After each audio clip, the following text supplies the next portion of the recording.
Yeah, we living in a world where the rules don't apply.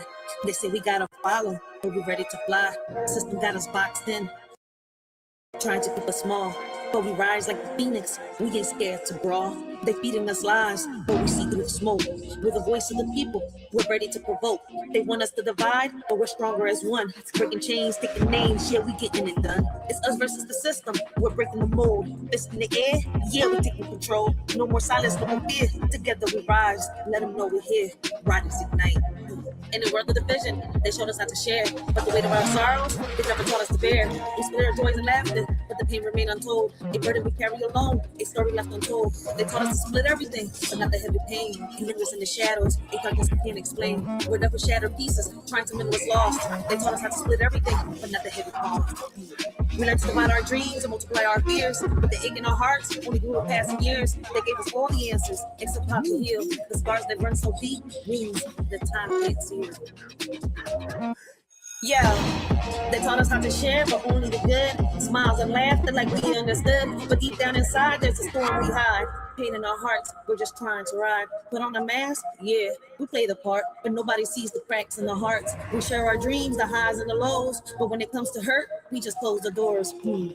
We share the fun times, deflect the pain, laughing in the sunshine, dancing in the rain. But the shadows linger, they creep and they crawl, breaking us down, but we don't share at all. We got hate in our hearts, but we keep concealed. Taught to share the joy, but wounds, they stay unhealed. They say love was easy to divide, but the heartache never subsides. We tried to split everything into two, but the pain lingers strong and true. Shared our dreams, divided our fears, but the sorrow remained through the years. No matter how we tried to let go, the weight of our suffering continued to grow. Now we're apart trying to heal, but some wounds are too deep to conceal. They said splitting up will set us free, yet the pain lingers in you and me. In a world where rules are set in stone, the system's grip tightens, we're not alone. Bound by chains of injustice greed. Against the odds, we fight to be free. Mighty forces try to keep us down, but our spirits rise, refusing to drown. Defying norms, breaking through the mold. In this battle of wills, our story is told. As the clash continues day by day, we stand united, come what may. For in this world where rules don't apply, our strength and unity will never die.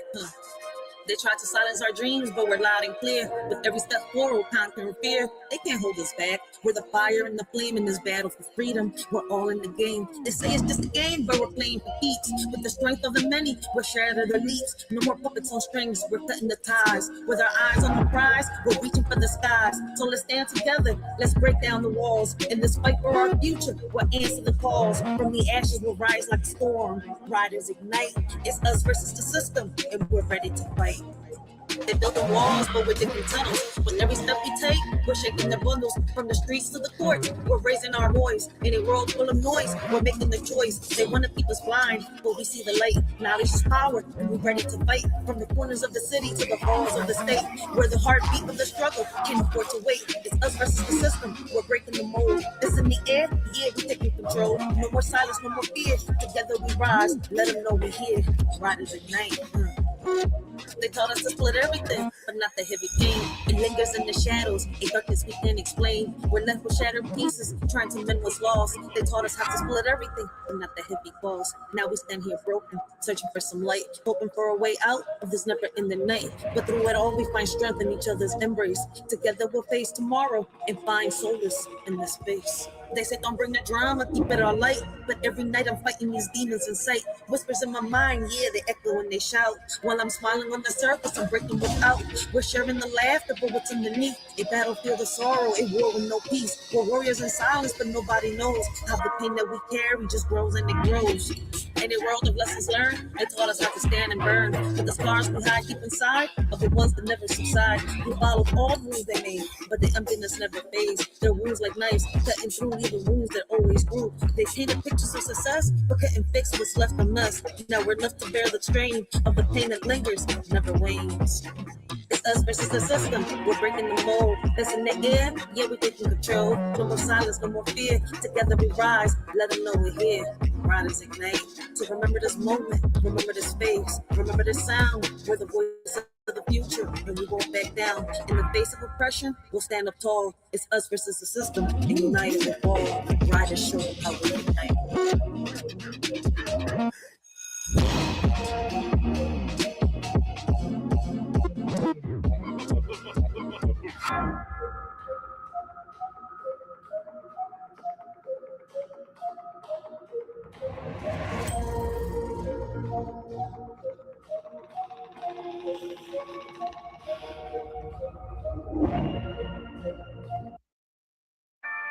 don't get tired of telling people that social media is going to be the death. On this YouTube platform, we can't seem to get along. We have leaders and followers, but the divide is strong. Leaders leading the way, teaching the youth their path, how to be kings and queens, showing by example who can lead the path. But on here, it's all for clicks and views, emotions running high, hurting and bullying others with no excuse, not taking accountability for their actions, pointing fingers and blame, reflecting on others who they really are. It's all just a game. Here on this app is a different story. Elders acting like children, seeking attention and glory. They forget the values they were supposed to instill. Instead, they spread hate and negativity. Is all a bitter pill. I used to look up to those older than me, but now I see them for who they really be. Lost in their own insecurities and fears, unable to see the damage they caused to those near. Never thought I lose respect for so many elders, but here I am feeling disappointed and ashamed.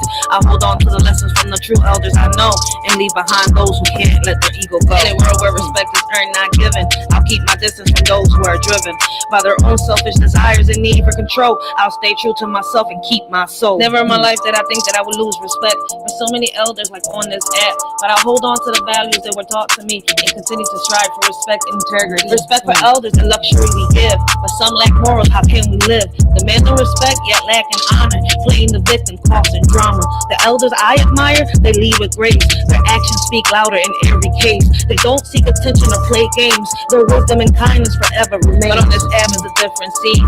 Elders behaving like children, so mean. Men bashing women, women playing the victim, bringing each other down. It's a sad. Let's learn from the elders to lead with respect, not from those who cause drama and neglect. Let's strive for honor, morals, and grace, and leave behind this toxic childish race.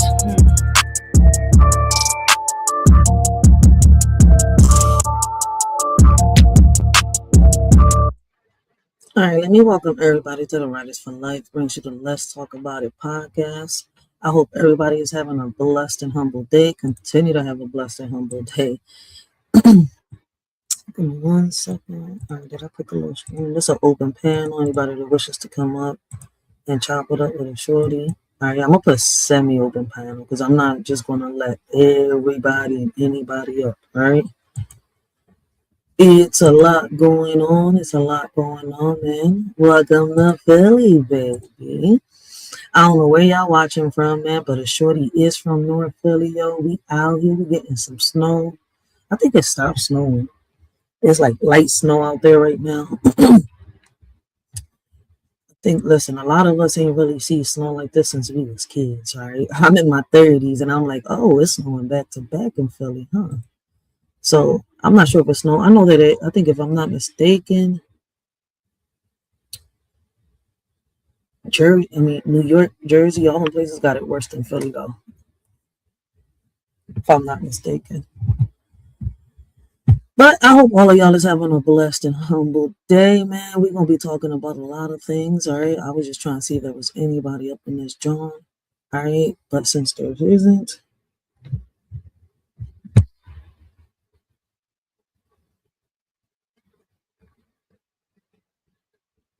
all right, I'm trying to figure out, like, weren't you just live an hour ago, B?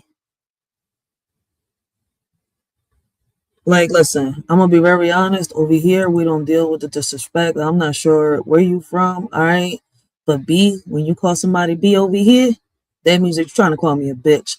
And I'm not sure if that's what you mean. And if I was live an hour ago, so what? Like I told my normal subscribers, we're going to do our reviews and reactions. Let's get to it. If you're not a normal subscriber and you're not interested in what we're talking, you don't have to be here. And you know what? As a matter of fact, all right?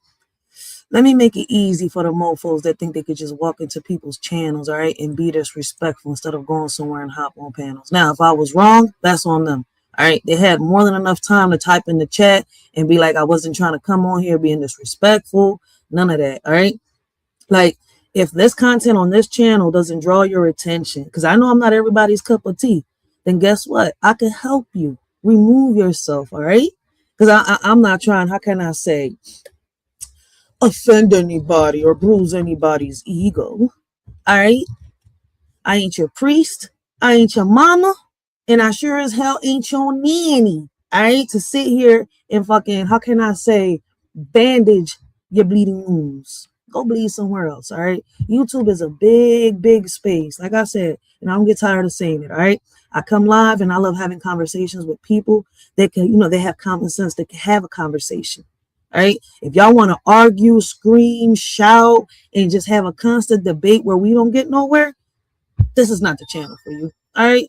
So I'm saying this from the very beginning. This is not the channel for you. So you might as well walk on, because I don't care if I have 3 to 5 people on this drawing. As long as we can have a decent conversation, then we can have a great live. We got Mr. Oates, man, the return of Mr. Oates in the building. Blessings, blessings. How you doing? I don't know what's up with a lot of people. It's crazy because it goes hand in hand with what we're going to talk about today. All right?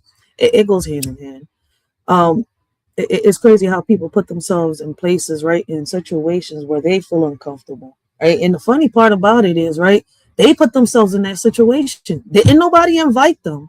You see where I'm coming from? Whether it's alive or out here in the streets, all right, didn't nobody invite them.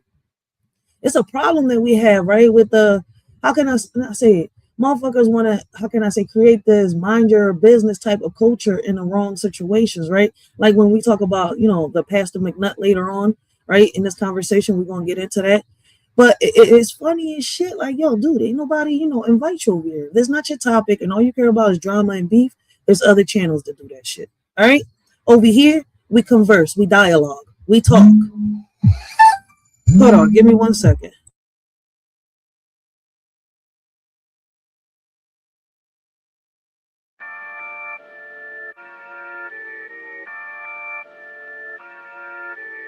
Welcome to Philadelphia, aka Philadelphia. HP, baby. In HP where my blood runs deep. Not born in Philly but raised in the streets. A shorty from Ponce, Puerto Rico I hail. Taino roots run deep, my heritage won't fail. Indigenous to both lands, I proudly proclaim. America where water and air come at a price. But in HP my heart finds its place. Though it hurts to see what my community has to face. Sometimes I look around, lost in a maze. Questions linger in vain, pause in a haze. People get offended, their egos inflamed. Yet they scream for change, their voices untamed. We seek to make a difference, to break the chains. But anger and offense cloud our noble aims. Opinions are silenced, a disheartening scene. In the HP community where I grew up as a kid, we had nothing but fun. Didn't matter what we did, no matter what we looked like or where we came from. We got along just fine, never felt the need to run. But then a few kids went missing and some loved ones lost their lives due to mistaken identity, confusion and hate that thrives. And I don't know when it all really changed, but I miss the old days when we all had fun and didn't judge. Sometimes I look around, lost in a maze. Questions linger in vain, pause in a haze. People get offended, their egos inflamed. Yet they scream for change, their voices untamed. Looking back in my community, I shake my head. Strings attached to their backs, they're easily led. Waiting for a savior, a puppet master's command. While warriors fight and take a stand. Warriors rise, their spirits unyielding. Fighting for justice, their voice revealing. They offer solutions, paths to a brighter day. Yet met with resistance, they're forced to sway. Now it's about race, who has more and who could take what they want. They say they want change, but really they just want chaos to flaunt. They don't care about the community or the people who live here. They just want to stir up trouble, spread fear and hate, it's clear. Sometimes I look around, lost in a maze. Questions linger in vain, pause in a haze. People get offended, their egos inflamed. Yet they scream for change, their voices untamed. In the depths of my soul, a wish unfolds. To turn back time, a story yet untold. My community, once united, now torn apart. How do we divide, leaving scars in every heart? Our kids like sponges, absorb all they see. Mimicking our actions, following our lead. Young boys and girls, lost in a prison's embrace. Acting gangster, a tragic masquerade. Parents, consumed by laziness, have lost their way. Communications fade, they simply give up. Gun violence escalates, a vicious cycle's grip. Parents and children, now enemies, a bitter flip. Sometimes I look around, lost in a maze. Questions linger in vain, pause in a haze. People get offended, their egos inflamed. Yet they scream for change, their voices untamed. They demand change from their kids, yet fail to lead by example. They stumble, their guiding's weak indeed. In HP, we struggle, we fight for our lives. So let me spit these lyrics, unleashing the truth, letting my words freely glow. For HP is my blood, believe it or not. A shorty from Ponce representing my spot. Sometimes I look around, lost in a maze. Questions linger in vain, pause in a haze. People get offended, their egos inflamed. Yet they scream for change, their voices untamed. Welcome to Philly, baby. HP in the house, baby.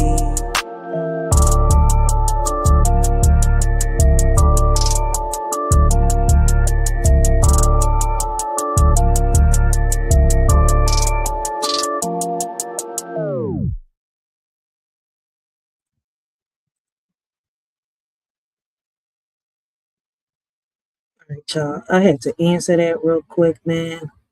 But listen, man, I don't know. Listen, that does everybody's kid got off today? Like, is it just Philadelphia or is it everywhere? Like, I gotta look into the news, all right? Because I really didn't think that Philly was gonna get snow like this. I'm not gonna sit here and lie. All right, I heard in some places like in Virginia, school was out because of ice and stuff like that. Over here, I think it's more because of the snow. I mean, it wasn't as bad as the first time it came down. Ooh. All right, y'all. All right, y'all. It's a lot. There's a lot that's been going on, but we're gonna be all over the place today. All right, we're gonna be talking about a lot of different topics. Um, but before we jump into today's madness. Right, let's recap where we left off in part one and part two because everything we've been talking about connects like a puzzle. All right, it connects like a puzzle piece. Like we talked about the school closures, the overcrowding, the erasure of Black history, the move bombing. All right, the disrespect in these community meetings, and how we're shifting into online, the online world where the same patterns show up in different costumes. It is wild how the streets, the schools, the politics, and the internet all mirror each other. Right, the same chaos, the same manipulation, the same lack of accountability, right? Like how many places do we got to see the same behavior before we admit, right? It's a cultural problem, not just online, all right? It's not just an online issue, all right?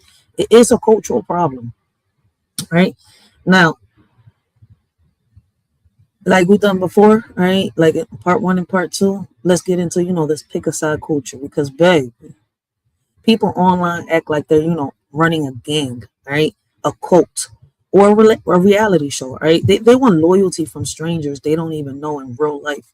They want you to cut off people, right? They don't even, how can I say it, they don't even like them. They want you to fight battles that aren't yours. And if you don't, how can I say, fall in line, suddenly you're fake, you're disloyal, you're, how can I say, switching up. Nah. I just have my own mind. Let me ask y'all, when did having independent thoughts become, how can I say, a threat to people who can't think for themselves? Right. And the link is down below for anybody, like I said, that wants to come chop it up with a shorty real quick. All right. And I'm gonna say semi-open, all right, because unless we've chatted in the chat. All right, we've talked before. I'm not going to let you up. I'm not just going to let anybody that hasn't been on this channel before. I haven't had conversations in any chat or hasn't had a conversation with me in the chat up on a panel. All right, things go left like that. All right, a lot of people think that they're dictators, that they run people's channels. All right, or that they could sit here and talk to people however the hell they want to talk to them, and that's not how that shit works. All right, not over here. I'll ban you faster than I don't know what. All right, I don't deal with disrespect over here. That shit, boy, for real, for real. We're not going to sit here and babysit egos. All right, and then and then we got the fake victims. All right, the ones who start drama. Throw the rock, hide a hand, and then they hop online crying like they're being haunted by the whole world. All right, they'll lie, manipulate, twist stories, and then act shocked when the truth comes out on some Eddie Guerrero type shit. All right, I lie, I cheat, I steal. Like, come on, man. They want sympathy without accountability. They want attention without honesty. And the internet, rewards it because people love, a sob story more than they love the truth. So tell me this: why do people perform pain instead of healing it? All right, because it's crazy that they'll come online, right? Say certain things, think they could get away with it because they're wounded, right? But then boom, when somebody meets them with that same energy, it's like, oh my God, all hell has broken loose. It's like demons are attacking this person that came online to cry victim. Like, and don't get me started, right, on the family exposures. All right, we've been talking about this, like the ones who drag their mama, their cousin, their siblings, their baby daddies, their whole bloodline for a few, likes and a little clout. I lived that, right? And I've said this on part one and part two. I lived that through my MySpace days, and I outgrew it. But some folks never left that era, right? They'll put their whole family trauma online like it's a clearance sale, and once it's out there, you can't take it back. How do you claim to love your family but treat them like content for strangers? So let's be real about that. You see what I'm saying? Like, people don't understand. I mean, I know some do, but a lot don't understand where I'm coming from. And we got a lot of Disney characters, right? Whew, grown adults acting like Peter Pan, refusing to grow up. Tinkerbells who need constant applause, to feel relevant. Villains who think they're, misunderstood geniuses. It's like watching a theme park melt down in real time, right? People performing instead of living. People acting instead of, healing. People creating storylines instead of facing reality. And I'm sitting here like, baby, this isn't, this ain't Neverland. This is the internet. Why do grown adults need fantasy roles to feel so important? It, you know, as a kid or growing up, I would have never even thought about, the world being like this. Was I expecting the Jetsons, all right, era? Yeah. I mean, a lot of us knew that when we was older, we was gonna have a whole lot of different technology. At that point, we didn't know that it already existed. You see where I'm coming from? But now that we're older and we've done research, we're like, man, this shit has been here before. It's just, how can I say, given to us in a different form, in a different way. All right. And you know what's crazy? Then we got these, so-called trolls, the chaos creators, the ones who wake up every day choosing violence from behind the screen. Right? They don't want peace. They want solutions, right? According to them. They don't, my bad, I said that wrong. They don't want peace. They don't want solutions according to them. All right. They don't want growth, right? They want what they want, right? According to them is a reaction, right? They want reactions. They want chaos. They want, to feel powerful in the only place they have power, right? The comment sections or coming online, calling themselves trolls, bugging people, bothering people to the point someone comes back, right? And boom, bops them inside their head, outside their skull, right? Now they come crying. Now they victims. But the truth is trolls don't have real influence, right? They have unhealed wounds. Why do people give trolls more attention than, they give themselves? And that's why I say I block easy. Over here, if you coming in here thinking that you a troll, thinking that you're gonna come on here start some shit, all right, or how can I say get someone off their hinges, you're on the wrong platform and the wrong channel. Over here, we bring awareness, we motivate, we inspire. All right, I feel as though we need more poetry. All right, but not everybody's into poetry. A lot of people are more into music and stuff like that. But if we can get more people that are influential in the music shit, we need some of that. And since we touching on everything today, right? Because I'm not gonna come on. I mean, if I do come on, I'm gonna do like little pop up, like little, pop ups, right?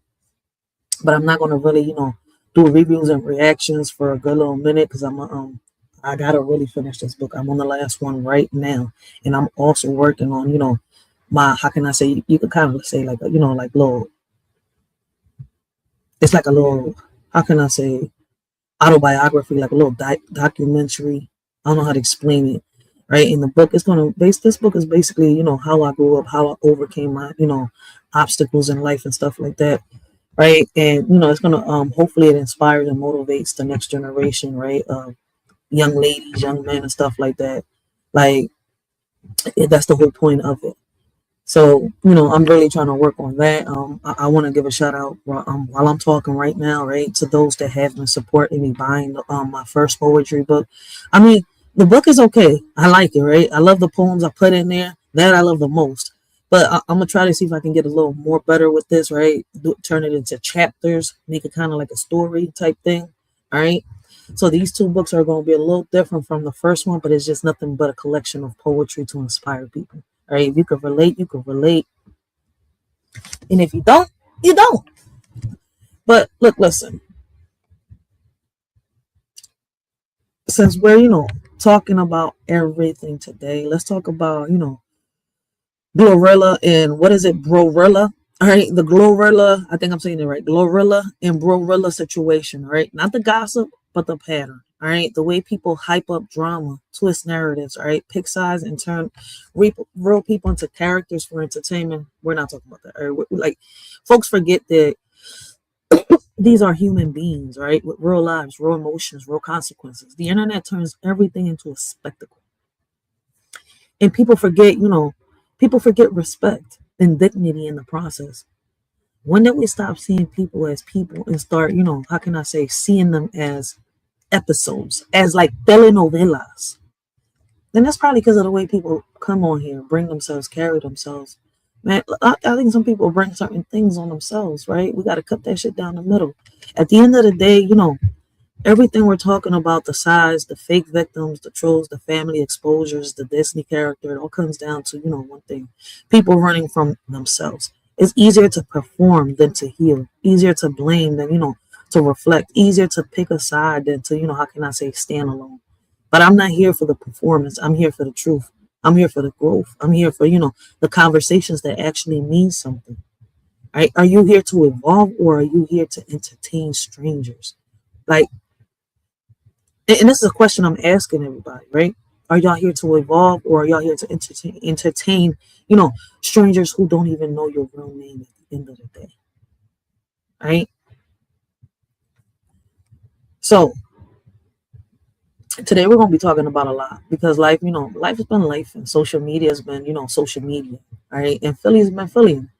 We touching family drama, all right, exposure culture, glorilla, embrorilla, trolls, fake victims, and even Pastor McNut and the junior situation, because everything happening online and offline, whether people like it or not, is connected. All right, some people say it's just YouTube, and it is to some people. All right, some people can come on this John, get on this John, and get off this John and forget that the things that they did, somebody could have said or did to other people, probably affected their lives. All right, and not in a good way. Sometimes in a real fucked up, messed up way. So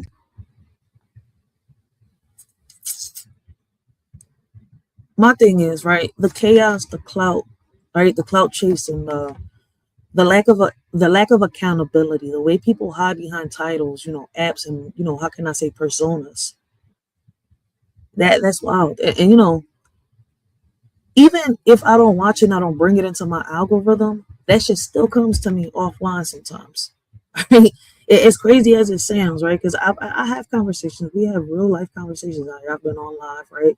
And I've shown people what we talk about here, the meetings, all that stuff, the events and all that, right? And it is kind of like lately, a lot of people have been bringing the conversations about certain things that do happen online, right? When it comes to, like, the Pastor McNutt or the Barilla and Gorilla situation. Why? Because, like, those situations, those are like topics, like right now, why I chose to, speak on them, because we can relate to them within our own communities. And things like this happen within our own communities that don't get talked about. All right. So, right, the crazy part about it is, right, I hear so many people say I'm tired of watching it, right? But it's crazy because folks pretend like, they don't see what's going on. I mean, I'm tired of seeing it. I'm tired of, hearing about it. But how do we, resolve the issue? It's a question that can't nobody even bring a solution to the table for. So let me ask y'all, how many red flags do we need before we admit the whole environment is toxic? Everything around us is toxic. Like, it's crazy because it's to the point where people try to come in and help, and they have to, how can I say, sway. They get swayed. And it's even hard to talk about. And since I'm talking to myself, right? I ain't talking to nobody. I'm gonna just keep saying what I gotta say, get everything off my chest, and I'm, into the mic, right? And show y'all some videos and stuff if I can. If not, hey, I'm gonna try to be on this John the longest 2 hours. All right, 2 hours and a half the most, because I'm gonna see if y'all want to come up. The panel is open. It's crazy because when I don't open the panels, right, people want me to drop the link, and I feel as though on these topics, I can drop the link. Let's have a conversation about this. You see where I'm coming from? But the link is dropped. All right, but let's start with this family drama and exposure culture. All right, because baby, people will expose their own blood, all right, for a few likes and a little attention. All right, they'll drag their mama, their cousin, their siblings, their baby daddy, anybody, just to get a moment of spotlight. And the wild part is they swear they're keeping it real. Right? Nah, baby, nah. Like, you're keeping it, how can I say, messy? You're keeping it immature. You're keeping it, to some people, embarrassing. Right? I lived through that, right? In my MySpace days, once again, right? My early Facebook days. And I outgrew that. Some people are still stuck there. Like, when did clout become more valuable than family? Because what's crazy is that, I decided to take myself out of that toxic, situation. And, at times I find myself back in it, but it's like, no, no, no, no, no, no. Now I can say, stop right there. Hold up, back up, go this way. All right, online and offline.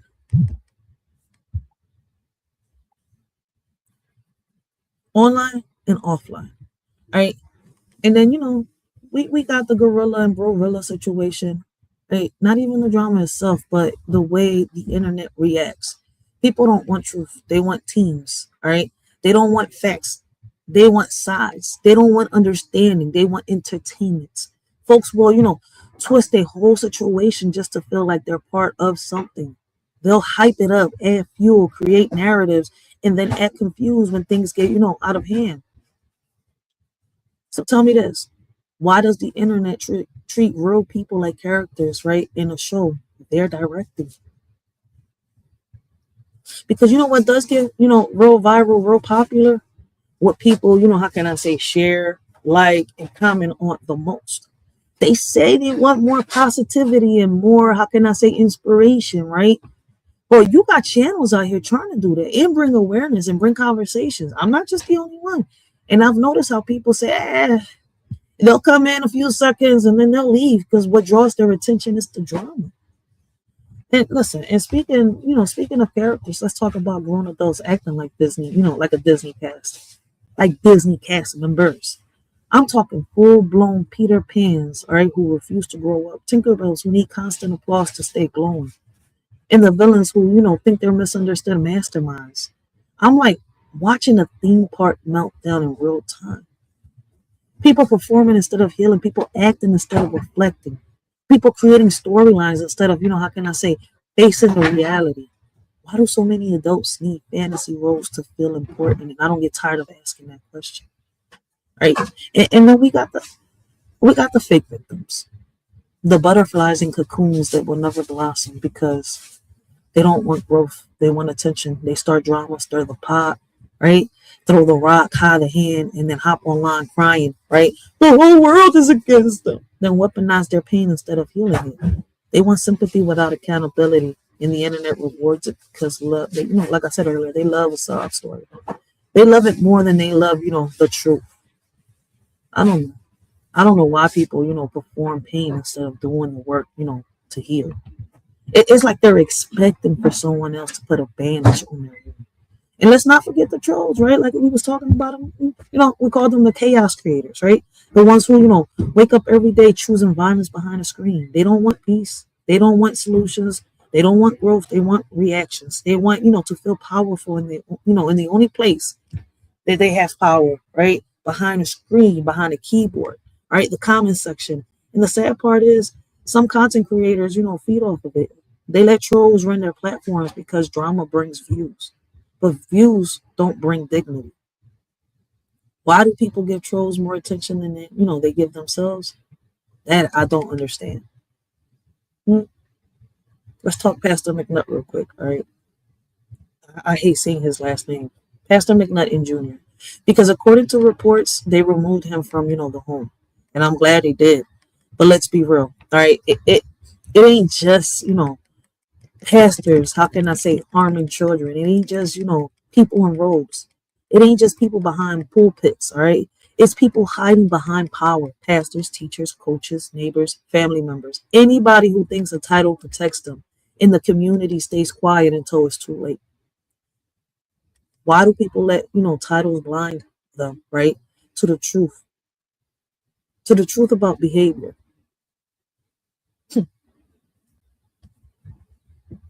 At the end of the day, right? Everything we're talking about, the family drama, the exposures, culture, fake victims, the trolls, the predators, right? Hiding behind power, it all comes down to respect and dignity. Respect for yourself, respect for your family, respect for the truth, respect for the community, and dignity. All right. And how you move, how you speak, how you show up. Because the internet might be, undefeated, but so is karma. Are we ready to move with dignity, or are we going to keep letting chaos run the show? People say they want change, but it's like they feed chaos and toxicity. But maybe I could be tripping. All right. So before we get into the gorilla, all right, give me 1 second, because I want to see how many videos I got. We might end up reacting to the Brorilla interview. All right. And when I come back from my, from me doing what I got to do, finishing my book and all that, then we might get, into the GLORILLA situation or something new.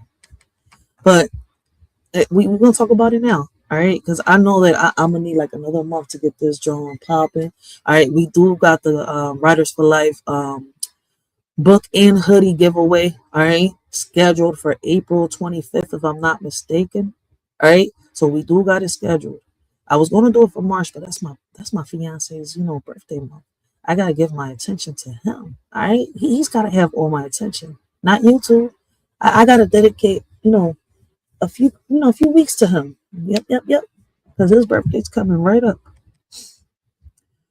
But yeah, man, we do got the giveaway scheduled for April 25th. I want to say thank you to all those that have been rocking out and supporting me, man. They have been sharing the videos, have been having conversations with a shorty, have been, commenting on the videos and more.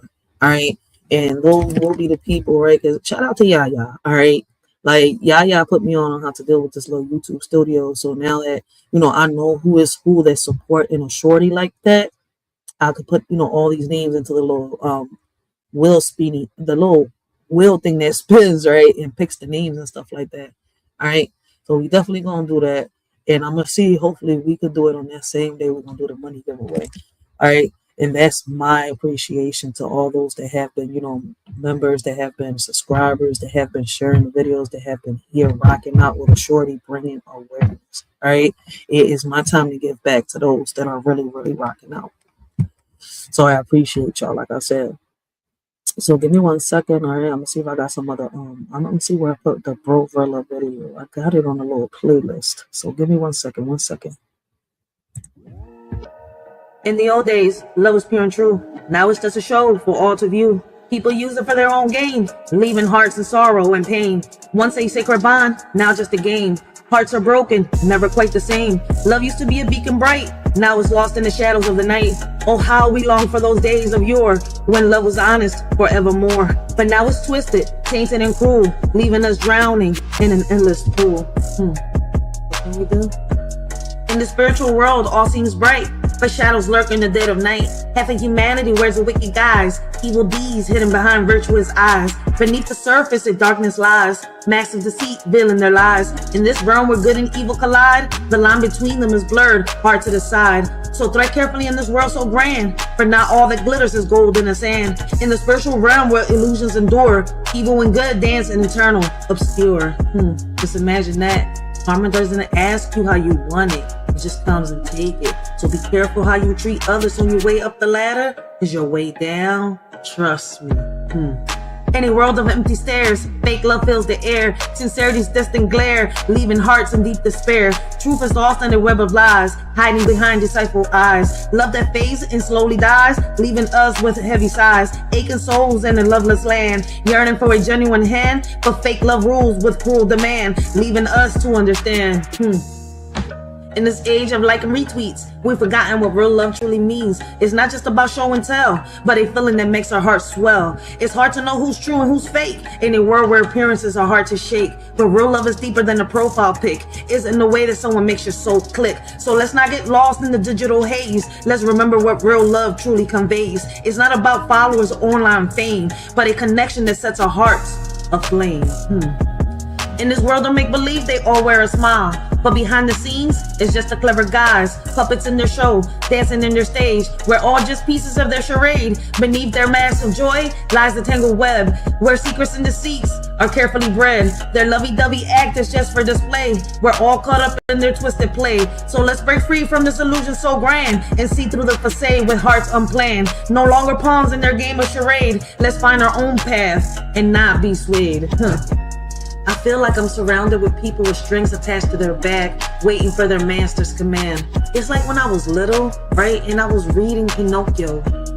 Every time that he told a lie, his nose grew. It's just that, in real life, their noses don't grow. Karma just catches. In the shadows we see, A love so pure and meek, but all that's left is a ghostly echo, a memory bleak. Longing for a bond that's true in this world so cold and weak. Yearning for the love we knew before the all turned antique. Lost in illusions of affection, bleeding like the mist. Hollow hearts yearn for connection, any realm dismissed. Seeking solace in echoes of the past where love truly exists. But all we find are mere reflections of what loved ones kissed. Amidst the ruins of our hearts, we search for something real. Yet all we grasp are faded echoes of what used to appeal. In this world where love has become just a commodity to steal. It's just a little food for thought.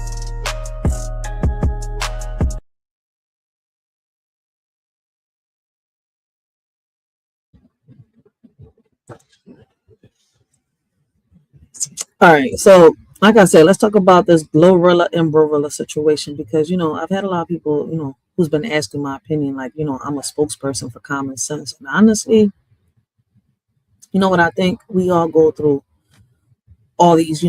How can I say we all go through what these two sisters are going through? Maybe not on their level, maybe not worth the whole internet watching, but the dynamic, the drama, the back and forth, baby, that's universal.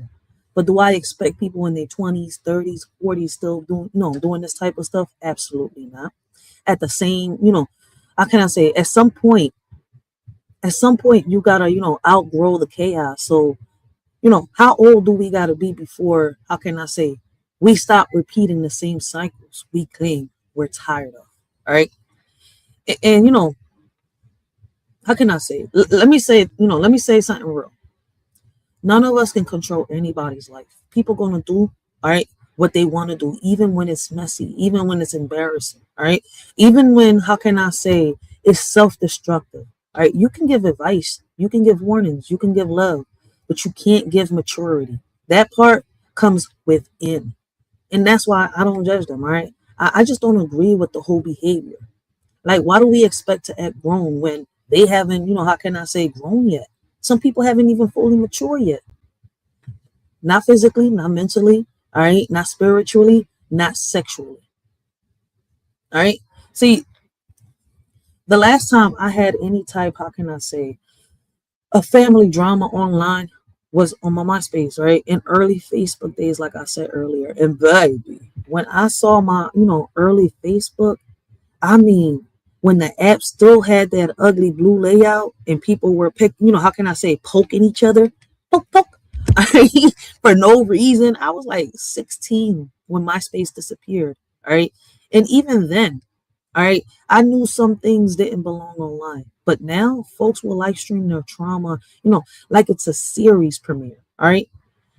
Why do people treat the internet like a diary when the whole world is reading it? But you know what? You can't tell people what to do. Right? And let me be honest. I barely even be on Facebook now because that's all they do. Drama, drama, drama, family drama. Right? Friend drama, neighborhood drama, people arguing with people they don't, how can I say, they ain't see in 10 years. Folks exposing each other like they're getting paid per secret. All right. And I had to take a step back because, I realized that's not, how can I say, the life I want. That's not the energy I want. All right. That's not the legacy I want my kids to see. All right. How many times do we have to watch the same chaos before we choose peace instead? I cut off a lot of friends and family because they didn't grow up. All right. They, how can I say, they wanted what they wanted when they wanted it. And, screw everybody else. They wanted attention, not accountability. They wanted drama, not healing. They wanted to, stay stuck. And I refuse to stay stuck with them. All right. Growth requires separation sometimes. And that separation hurts. But staying in dysfunction hurts worse. Why do we hold on to people, who refuse to grow when, they know they're holding us back? I mean, I guess some people, I guess some people got to learn their lesson like I did. God will take you, if you have a purpose, God will take from you what's holding you back in order for you to see where the growth is at. But a lot of people not see, some people's not going to understand what I'm saying because they're not ready to receive it. And that's why, I look at situations like GLORILLA and BRORILLA and I don't judge. All right. I can joke around and stuff like that. We all do it. All right. I just recognize the pattern because when you're surrounded by people who don't want to grow, you get dragged into cycles you already outgrew. You get pulled back into habits you left behind. You get sucked into drama you didn't ask for. All right. And that's why boundaries matter. How many times do we let people pull us backwards before, we finally say enough is enough? And let's be real. All right. When you have kids, the stakes change. You can't be out here acting like you're still 16 on MySpace. You can't be exposing your family, fighting online, dragging people, or entertaining chaos. All right. Your kids are watching. Your kids are learning. Your kids are, how can I say, absorbing everything. And I refuse to let my children grow up thinking that dysfunction is normal. What example are we setting when we choose drama over growth? I was told lead by example. That's why, listen, I don't bump, listen. I know that a lot of us women can't be in the same room, for a long period of time, right? Because chaos erupts. But one thing I could sit here and tell you is that I could sit here and have conversations with grown women, right? Online, I've bumped my heads with just 3 females. All right, we're going to call them females because they're not women. To me, they're Liliths in disguise, to not say the B word. All right. But you can have a conversation with a woman. You can't have a conversation with a Lilith in disguise. All right. But a lot of these old heads online have shown me, like, damn, you're not an OG. You're not an old head. You want me to respect you like one, but you carry yourself worse than my 9-year-old, my 9-year-old sister did at one point. Like, worse than my, 8-year-old self at one point. Shit. And I carried myself good, man. I cooked, I cleaned, I washed dishes. Shit, I was already babysitting, getting paid. Like, snap, man. At the end of the day, all right, the gorilla, like the GLORILLA and BRORILLA situation is just a reminder that growth is a choice. Maturity is a choice. Peace, all right? Peace of mind, all right? Peace in the atmosphere is a choice. And some people ain't ready to choose it yet. But me, I chose it. I choose, to step out of the drama. I choose to cut off the chaos. I choose to protect my peace. And I hope more people get there because, life's too short to keep repeating the same storylines. All right. Like, are you choosing growth today? Or are you choosing the same old cycle you said you were done with? All right. Like, let me see. I don't feel like putting this on all the chats. So I'm going to ask a question, right? And then I'm going to type it in the chat real quick. All right. Oh, snap. We got MTGV. What is this? It's not Black History Month. You cannot stream at this time. What? Oh, we got someone else we got to block. Oh. Bye. See, when my moderators, do this to y'all, they're only able to put y'all on timeout. Me? They'll ban the shit out of y'all. If I'm just talking out my ass, right, and I'm not trying to find no solutions, why are you here? Oh, see, all the trolls are leaving now. But go find a fucking rainbow to hop on and get the fuck out my face, yo. Just because I could talk properly, right? Just because I could be professional, don't mean that the hood is not in me. All right, it's in me. Listen, I ain't never forget where I came from or where where I grew up at, and I know exactly who to get disrespectful with. All right, if you ain't gained that respect from me, don't expect no respect from me. On some real shit, find a motherfucking rainbow to hop on. All right, figure out which cloud you can be cozy in. All right. Shit, cloud hopping and rainbow hopping. I'm not sure which one you is right now. Cloud hopper or rainbow hopper? Hola. But we got Ms. V in the building, MTGV Crime Podcast in the building. Thank you. I appreciate the $2 sticker. All right. Shout out to Ms. V. Make sure y'all go check her out. All right. She said idiots. I'm dead. Ms. V funny as shit.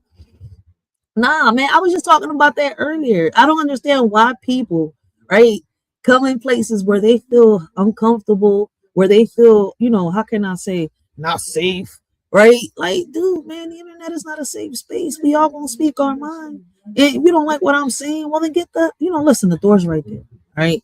Just make sure the doorknob doesn't hit you with a gun or split you. Some people just want that. I don't know. They want that. How can I say? People to drag them and come at them. I'm not in the mood today. I'm real positive today. I don't feel like scooping down to other people's levels. All right. If y'all feel miserable, like I said, go find a cloud you could be cozy in. All right. If you can't figure out what you are in life and who you are, if you're a he, she, what the fuck you are, an animal. All right. Go find a rainbow to hop on. See if you could taste the goddamn Skittles. All right. Real shit. Hola, ¿cómo estás, mi amor? Let me get real Mexican right here. ¿Cómo estás, mi amor? Let me stop. Yo, people be out of pocket, yo.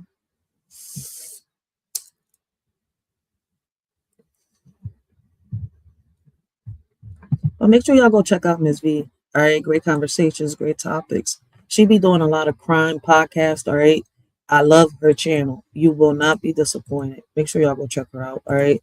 But let me ask y'all this question. All right, back on topic. Back on topic. Before we play this video with the GLORILLA situation, she did an interview. All right, and this is what where the a lot of this lashback is coming from for these two sisters. All right, I guess. But before we play this video, let me just say, right, I don't agree with what's being done, but unfortunately, people do this, all right?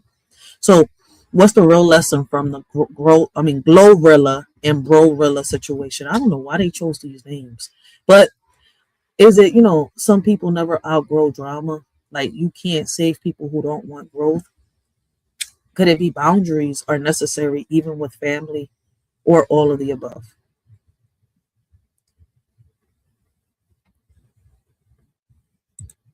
All right.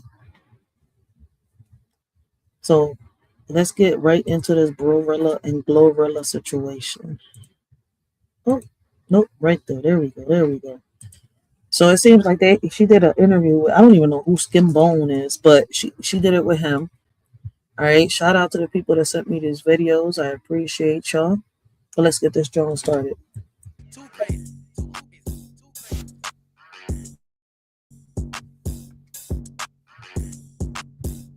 And she been going viral.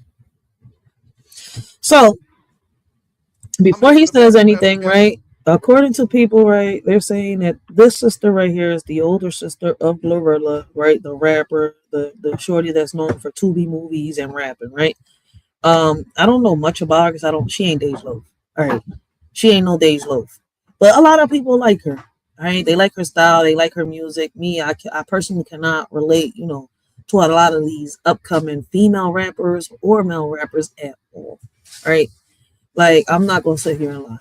Now, I've done a little bit of research, right, on GLORILLA. I still don't like her music. I've heard it, and I'm not going to lie. I don't like her music. Point blank, period. She ain't no Dej Loaf. She ain't no Foxy. She ain't no Eve. She ain't no Queen Latifah.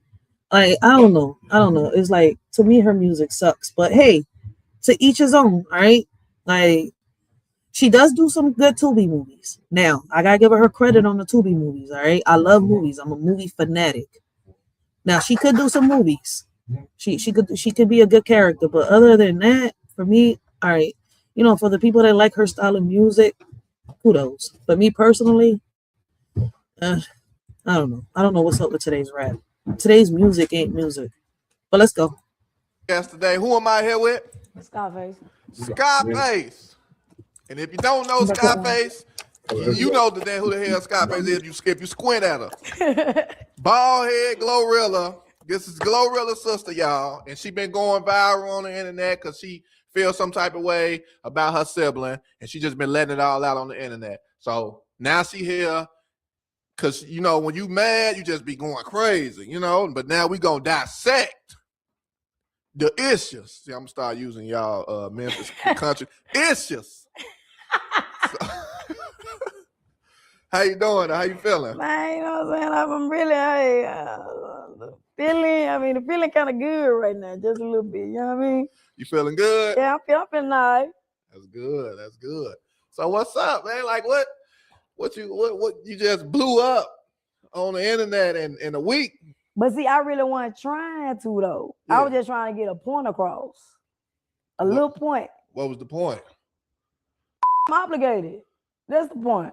You obligated to, you really think you obligated to your sister money? Hey, yeah, why I'm not? What you do for her to get the money? Laid on the floor with her. The rats and the roaches. Ass to ass or feet to head? There. She says she's obligated because she laid in the floor with her sister, man. Listen, just because you laid on the floor in a house with roaches and rats, you're not obligated to what your sibling has earned, right? Off their, how can I say, hard work money. Like, what the hell? Wait a minute, hold up. She said, I'm obligated. My sister owed me because we got brought up together. Hold on, wait a minute. Your sister ain't ask your mama to bring her into this world. That's just like if she got pregnant, you want to help take care of the baby? Right? Like, hold up, wait a minute. She said, my sister obligated. Listen, none of my siblings are obligated to give me what they've worked for. You see, shit, if it was like that, look, listen, man, y'all obligated to come and pay my, how can I say, the taxes of my house and all my bills. Like, what? How did it sound? And I'm the oldest. All right? And even if I wasn't the oldest, all right? Like, unless you've been there, right? Unless you, how can I say, unless you was there, right? Rocking out with her, supporting her, working with her, pitching in, putting something in, then that's a different story. But because y'all grew up together in a house infested of rodents and roaches, come on, let's be real. Some of us grew up like that. And we not out here asking auntie and uncles and cousins like, yo, you obligated to give me this, money that you just earned this month off your paycheck for whatever the, reason is. Like, is you serious? Because we grew up together?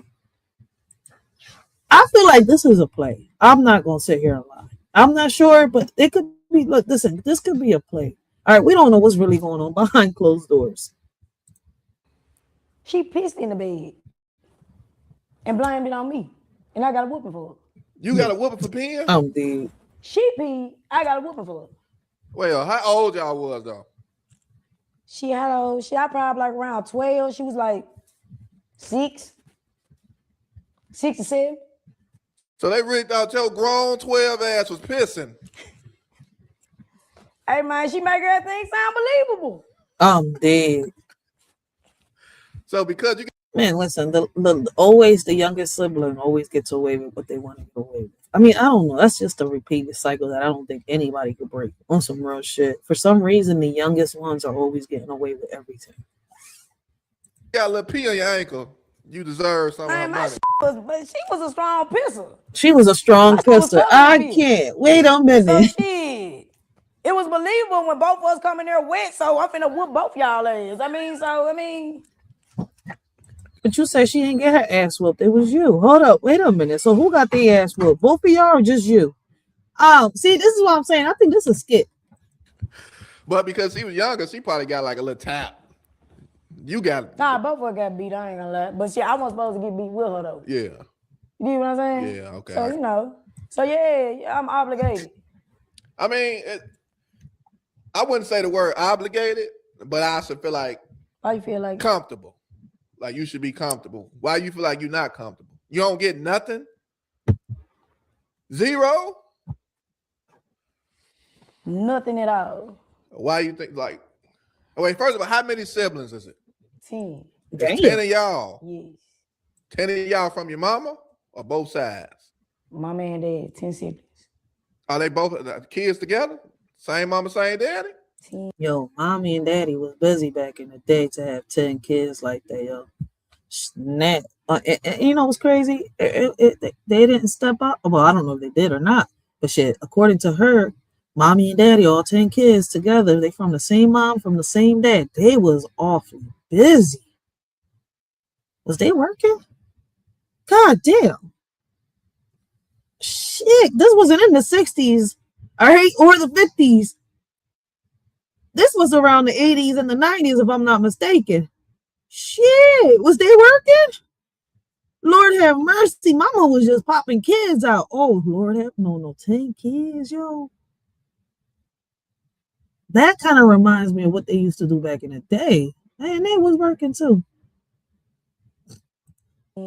Same mom, same dad. Oh, they was getting My down. daddy got 11. He got his brother dad got an 8-year-old. Mm-hmm. Oh, daddy stepped out. But 10 siblings, same mom, same dad.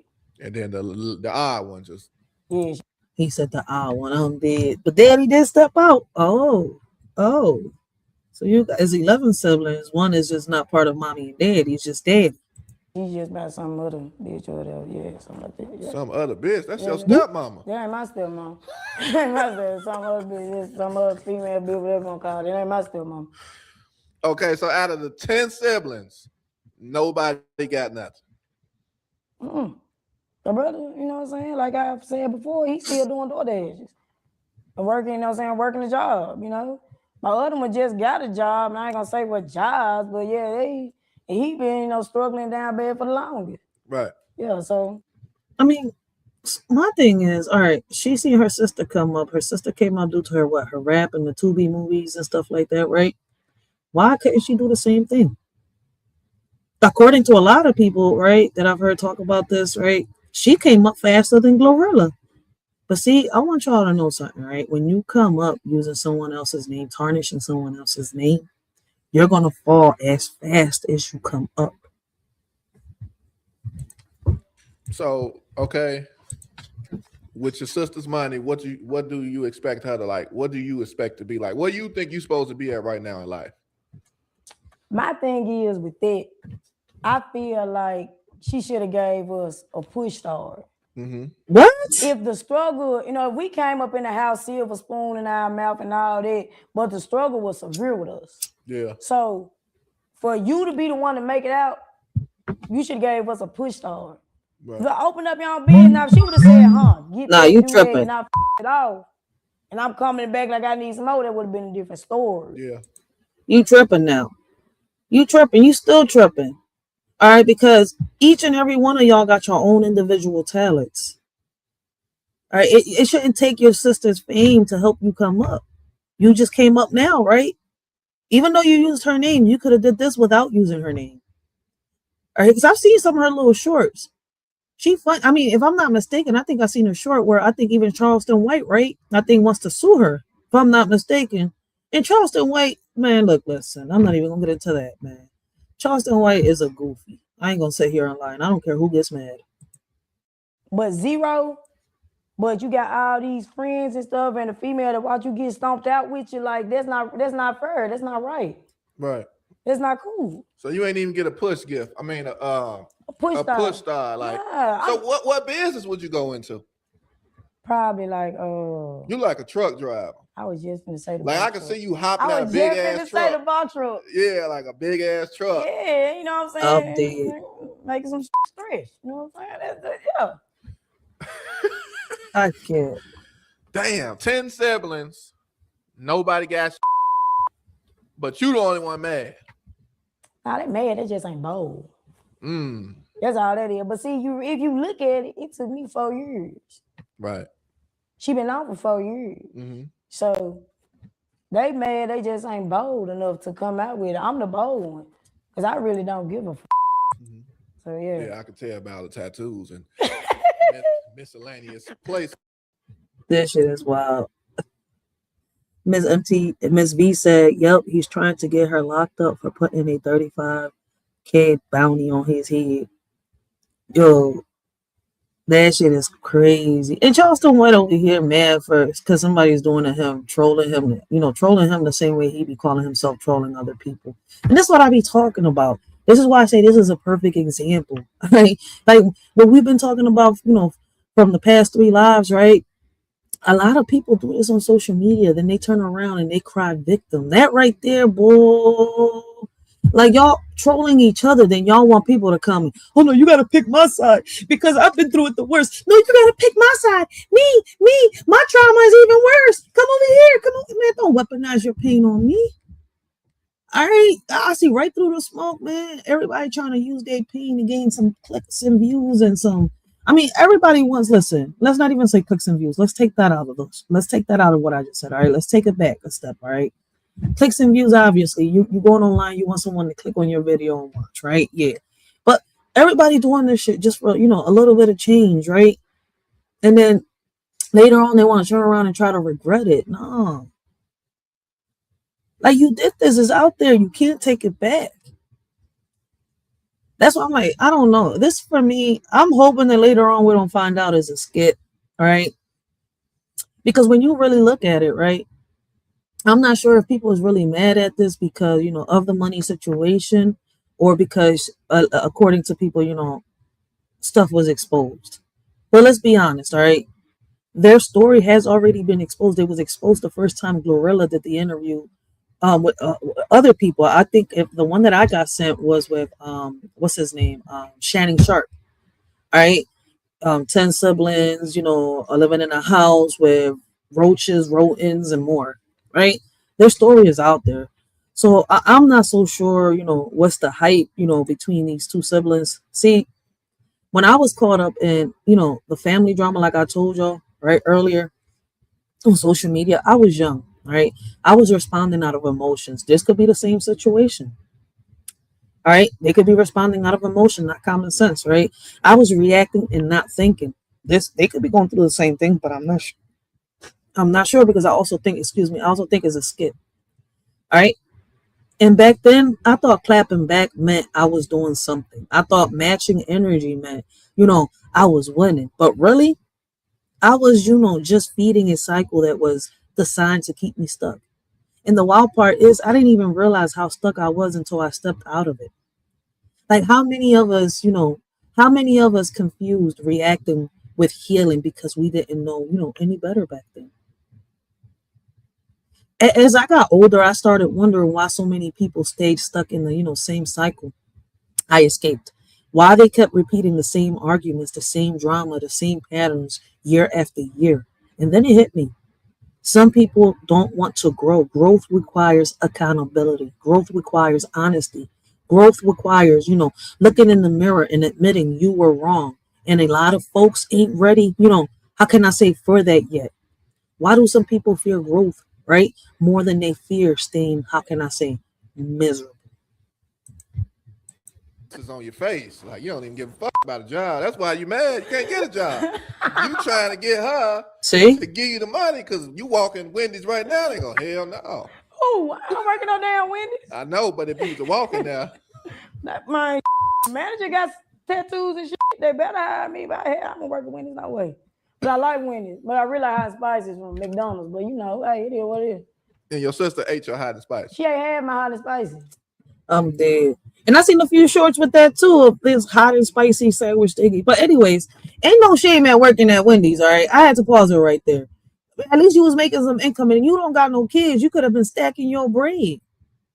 All right, managing that shit. But I don't know.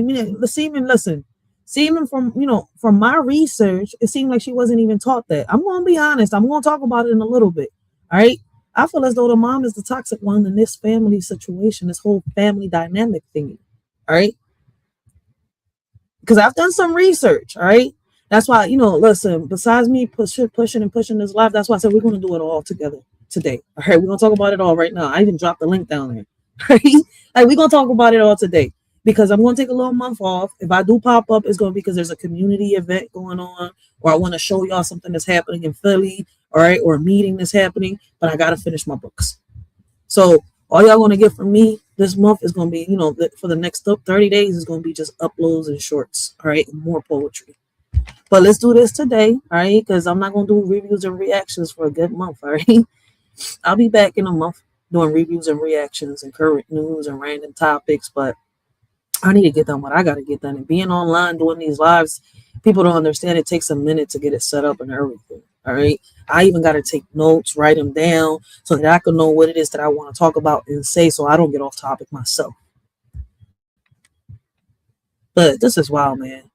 People out here saying that you can't work, man. You better go work, make that bread, stack that bread the best way you can when you don't have no kids and no responsibilities. So I tell my son every day, you have the opportunity right now to stack that bread up. Right now, you don't have no, how can I say, no responsibilities, no kids, no bills, no rent, no nothing. Stack that bread up. When we ain't ate the whole day. They just came out like a couple years ago. So when did you do that? How's somebody been out? Where you been? Not that long. Like 2018, 2019. Did you go? Hot and spicy McChickens? Yes. They ain't been out that day. Can somebody Google this, please? Anybody got Google? Google it for me. Hot and spicy? They ain't been out. Right, they be gone. Like I remember when the commercial came out, like it was crazy. It was limited time, but now they permanent time. Hot spices never went out. We was getting hot spices when they was $1.10. Somebody Google it. 2002? 2000. Hot spices was out way before that. But let me tell you something. That's how you know I struggle. We got McDonald's once a year. I wasn't able to get no hot and spicy to be able to choose. My mama get everybody a burger and we split 3 fries. I mean, he ain't lying. All right. Like when I used to get McDonald's or Burger King and stuff like that I wanted when I was a kid, I had to, babysit, work at the corner store, cleaning the floors, stacking the refrigerators up, cleaning somebody's front yard, man. And then, I had some money. I had to work for my money. Like for real. I was taught to do that though. Like, listen, people don't understand I was taught. But my mom, she wasn't going to treat us out we had to eat in the house every single day. Shit, Saturdays and Sundays was for cleaning. All right. And we had to listen to her music. She shake a little bit on these. 6. 3 fries between 6 people. 2 get half a fry, a small fry. Everybody get their own burger though. But that was dinner. But you made it out. Yeah. Your family straight on? Hell no. Why I ain't straight. I'm sitting there with another glow. This another glow. I ain't straight.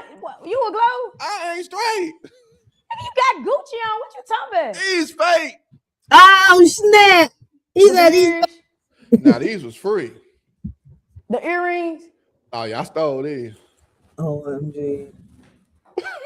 Y'all done called me out here with another glow. No, listen. Y'all a conspiracy. Let me ask you something. Why you want that damn girl money? I'm dead. Listen, if you know that's your sister, how tight is you with your sister? Well, you want me to be honest with you? Yeah. Before she hit, we was cordial. Cordial? Our relationship kind of went downhill with the gloss bitch. When they make the fake ass t-shirts and shit. Yeah, our relationship went downhill with her. Because she did some scheming ass shit. Right. Who's But the we was gloss still bitch? cordial. Mm-hmm. But then, this is what I'm saying though. Y'all can't keep on saying me. You got 10 siblings. I'm not just the only sibling. Right. I'm just the only one speaking out. You think you're going to get the money now? I'm not getting it then, so I don't give a fuck. I'm getting some money now, so it really don't matter. You're getting your own money now. Yeah, so I wasn't getting it then. Like, when is enough is enough. Okay, true. But me coming up as somebody that do something, when it comes to like people feeling like entitlement, it's like, what did you help your sister with to get what she had? Like, That's what I was just asking. Did you book her any studio sessions? Did you? Well, I couldn't afford it. How am I gonna book up with y'all struggling? Was you in there when she was recording? No. So how the f you think you gonna get some of her money and you wasn't there grinding with her? Because we was on the floor together. That don't mean nothing. It does mean something. You just got out of jail. I'm saying though, you just got out of jail, right? Oh. So that mean you think you owe that nigga? I mean, you a female. You think you owe that in that cell with you something? Y'all slept in that together. So if you bump into your Sally, you did 10 years with, and you up, you think you owe him I something? went in jail 10 years. But I'm just saying, example. That's not my blood. Example.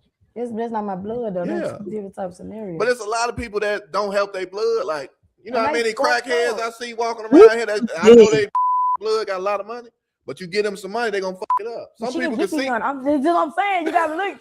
What if she gave me? But you just said y'all was cordial. Before she hit, yeah. But then again, the gloss situation, she did some snake ass shit with that too. Mm-hmm. So y'all was cordial all the way until she became famous. Yo. They was cordial until she became famous. Because gloss was on some used with my money. With your money? Yeah. Where your money come at? You ain't got no money. You just said you ain't got no money. Where your siblings at, bro? Where your siblings at? By who? Your siblings. Siblings? They at home. Did you fuck with them? Yeah. So you just lied?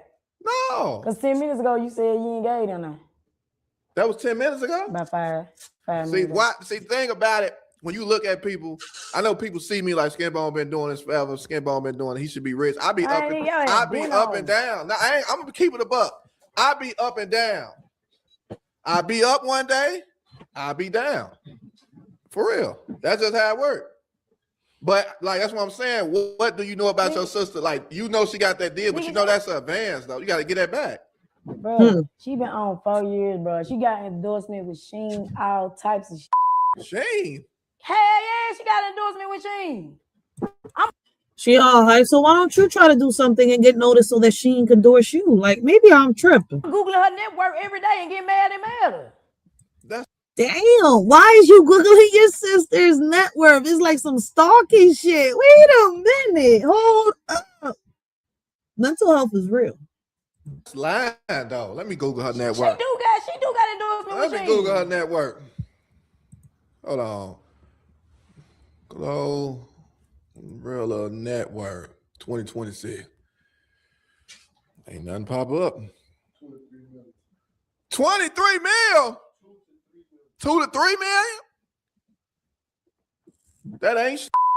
That's why I just want 2,500. But you gotta think about it. 3 million. Taxes come out. That's like 2.3 right there. Y'all really think you gotta pay? 2.3 million? You say who? You really think that girl worth 2.3 million?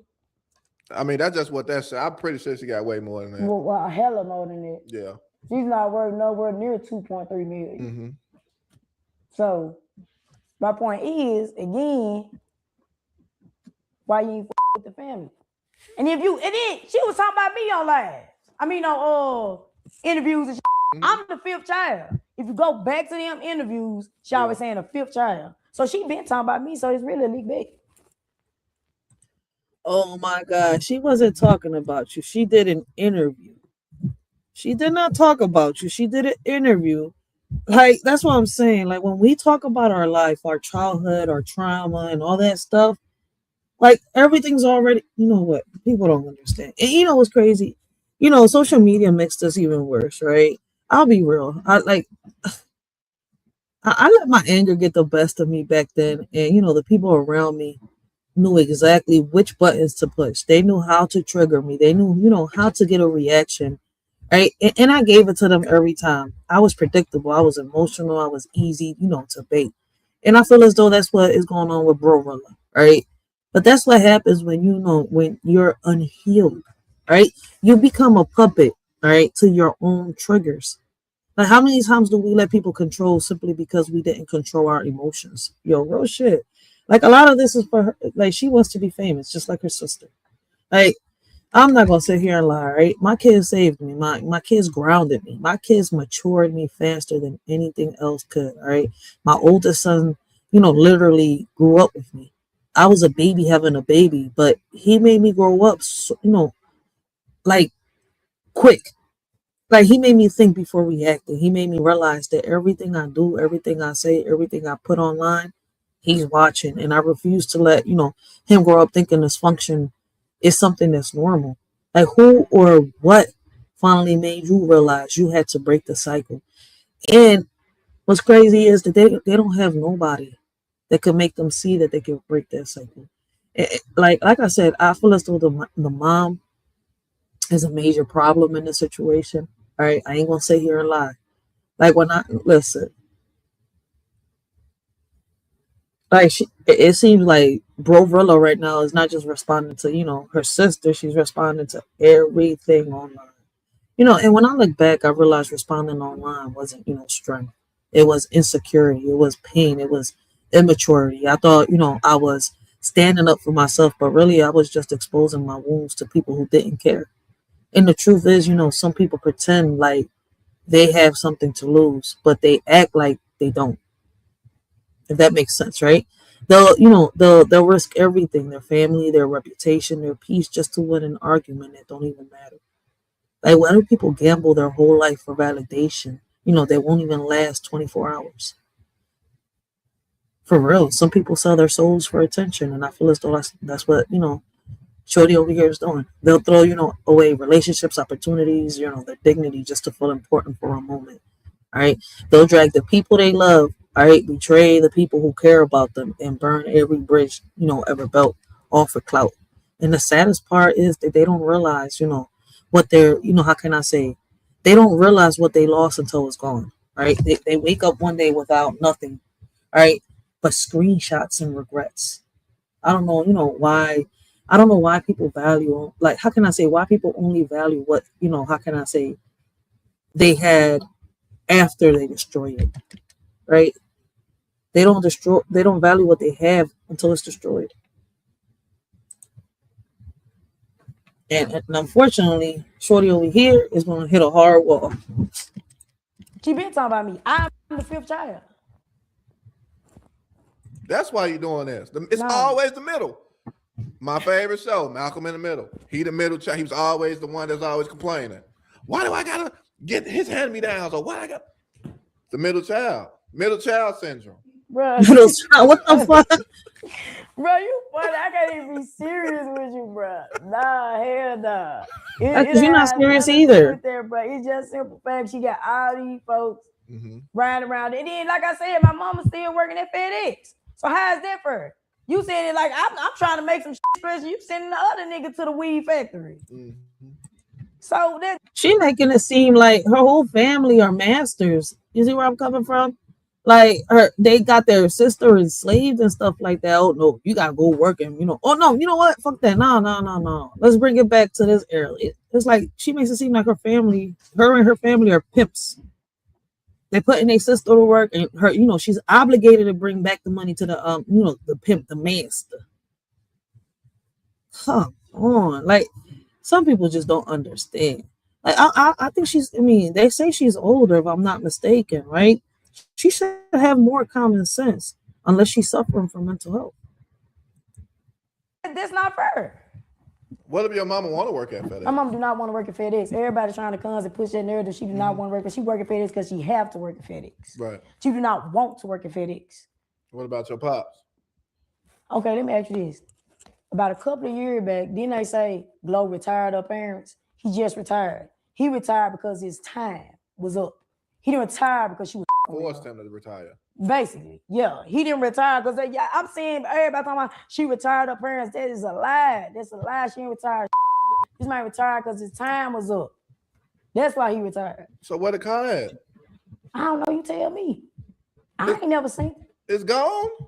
Oh, I ain't never seen it when she gave it to him. She probably just brought it there and took it back. I don't know. I ain't never seen it.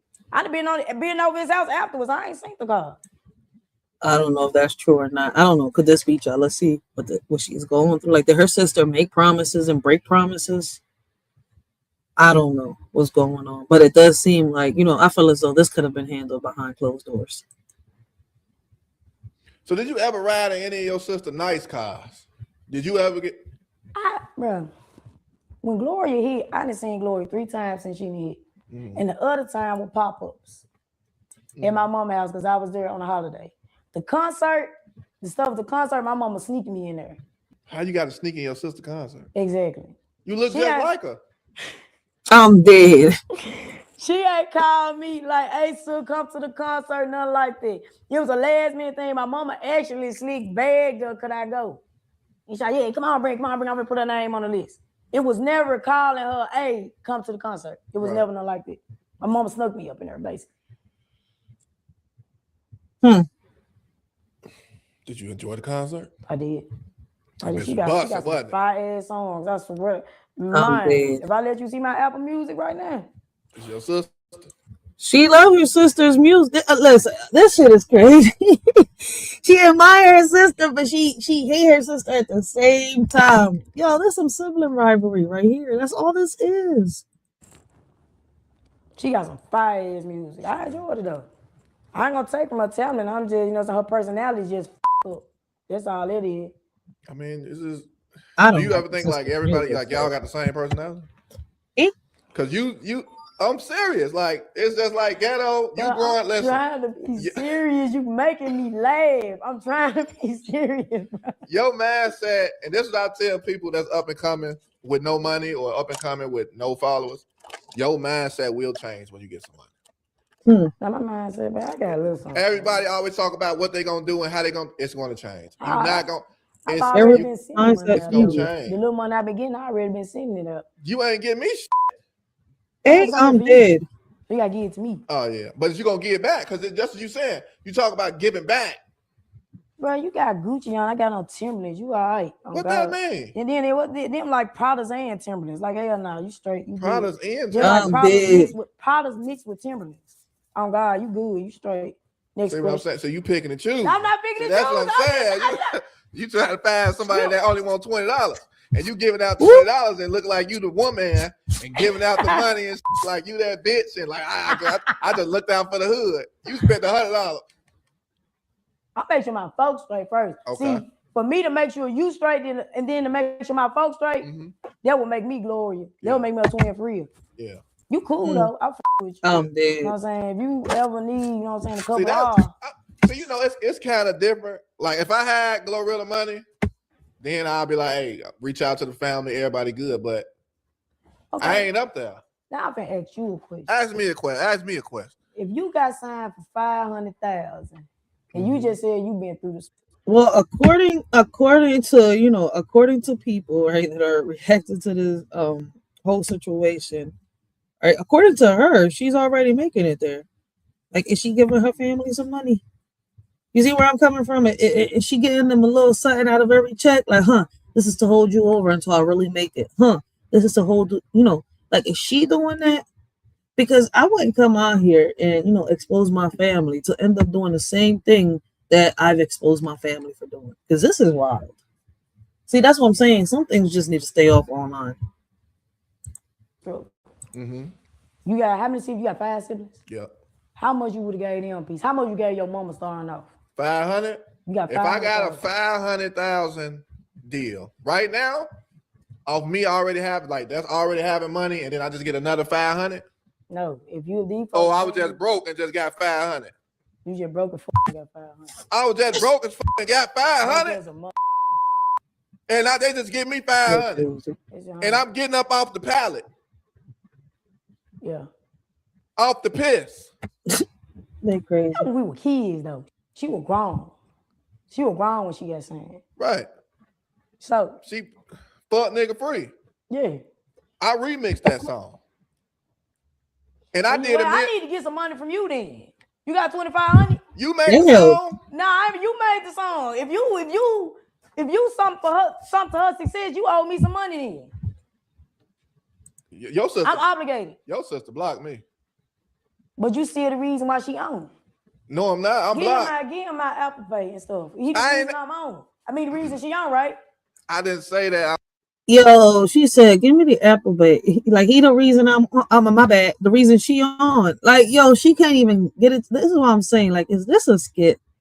Like, the only fucked up part about it is, if it is, man, the way social media is, she's gonna go down faster than when she came up. All right. Like, this is why I stepped away from the bullshit. This is why I cut people off. This is why, I stopped entertaining the drama, because I realized I had too much to lose. My peace, my kids, my growth, my future. I realized that not everyone deserves, access to me. Not everyone deserves, a response. And this is wild. Like, I don't know. Will they continue to bullshit online now that she's coming up? Because it's crazy, right? Like, she's really coming up her sister's name. I see why some people are really, snapping. Listen, not everyone deserves a seat at the table, all right? And, in the moment, you choose peace over, pettiness, people's, your whole life, anybody's life, gets shifted. Like, what are you willing to, walk away from to protect your peace? She's only worried about money. It's like that's all that she cares about. Or it could be just a persona. A persona she's portraying. Like, you see where I'm coming from? But I don't know if they really like this behind closed doors. At the end of the day, growth is painful, but staying, the same is deadly. I had to, learn the hard way that not everyone grows with you. Some people, stay stuck.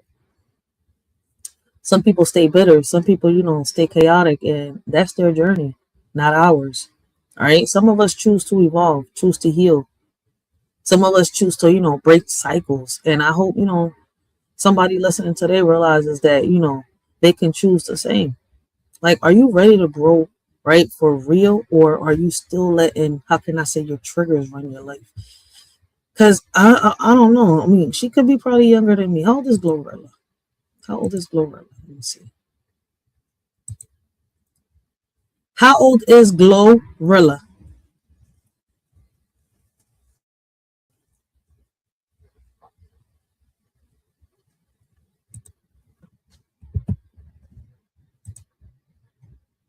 All right, so she's 26 years old.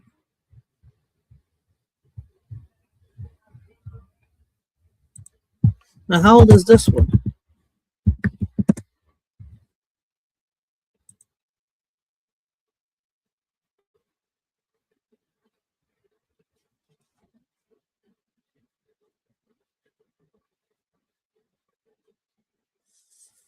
It doesn't say when the sister was born. It just says that she's older. Let me see.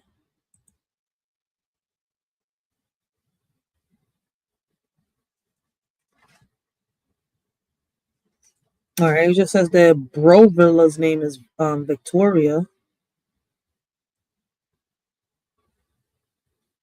But it doesn't give her name. I mean, her age.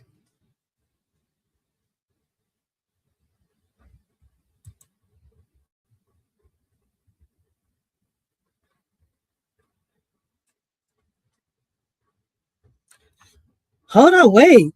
Glorilla is related to Cardi B and Lil Uzi Vert? What the hell is going on? Wait a minute. Both confirmed as cousins, with Cardi B discovering their link through a DNA service, ensuring that Cardi's grandfather had a child in Tennessee who became Glorilla's father, making them first cousins. Oh, wow. That's wild. So hold up, wait a minute, bro. Wait. Hold up, wait a minute. So if Cardi B is your cousin, go over there and ask Cardi B for some bread. Like, well, hold up a minute. They related? Did anybody else know this? I did not know that Glorilla and Cardi B and Lil Uzi Vert were all related. I didn't know they were cousins. So you first cousins with Cardi B.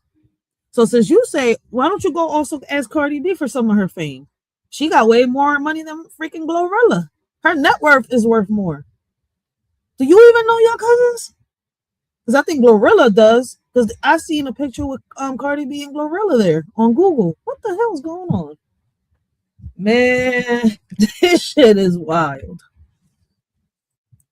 I'm the reason she on. You helped do that for I that most phone? definitely came to her first show here. I was at her first show here at the Let's go for it. It's wild. I think so too, Miss V. Because listen. Yeah, I mean, let me see.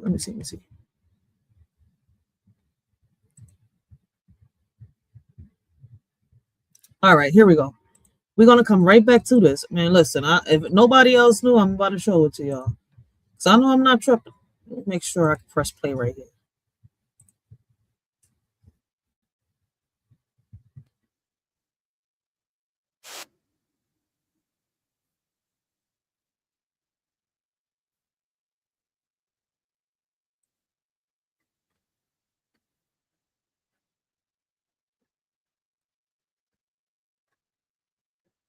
Put my family business back, but he used. So there was GLORILLA and Cardi B are biological cousins, and when they were together in studio, the interviewer couldn't believe it. Well, this is GLORILLA right here. She's related to Cardi B. For real.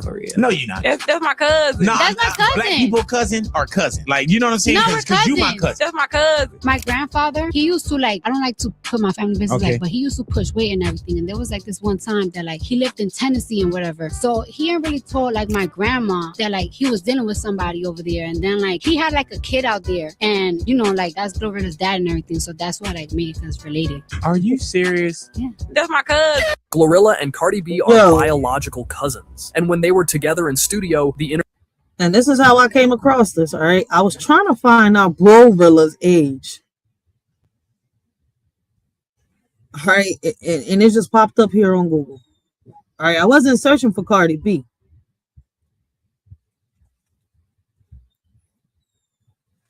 I'm about to hit on that real quick. But that is wild because it popped up.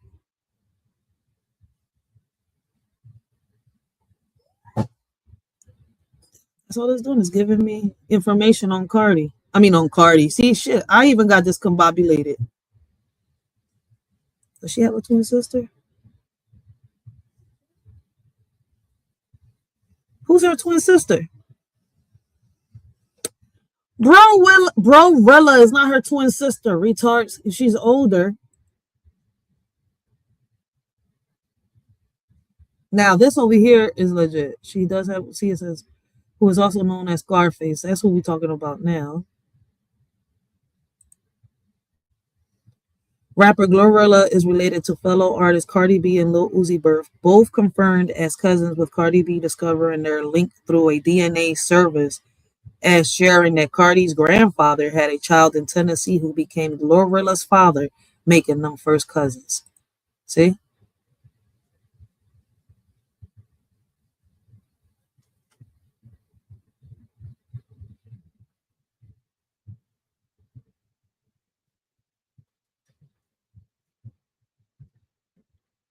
Oh shit, so GLORILLA confirmed it on the interview. What interview was that?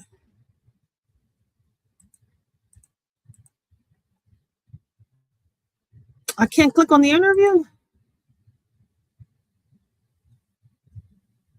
That is wild. Well, we learned something new today. We learned something new today. That's why people are saying that she's coming up faster than GLORILLA. That's why I'm like, you don't even got to use your sister's name to come up. You could just come up. They all got skills. But it's crazy how you got to try to come up off your family because your family's already up in the up. But if it's like that, man, like, you know, GLORILLA, a.k.a. Scarface, you know, like, man, Cardi B's more famous. You could probably get something out of Cardi. They say Cardi loves giving. Shit. They be like, she be going to Santo Domingo and she be making it rain in her country. Allegedly. I don't know. I don't be in her life, so I don't know. I'm just trying, you know, be funny with this shit. But let's go. Let's go. Why she blocked me? Yeah, I don't know. Let's talk about that. Why she block you? I don't know. What you do to my sister? I love your sister. What you do to her? I didn't do nothing. See, but this is why I'm telling y'all, I feel like y'all the same. Y'all both sensitive. I make comedy videos about people's situations so they can laugh at their like, yeah. She didn't laugh. She blocked me. Right after you made the video. Right after. Dang. Facts, Miss V, facts. She had to use her name to come up, but that's also the fastest way to come down too, man. Bro shit.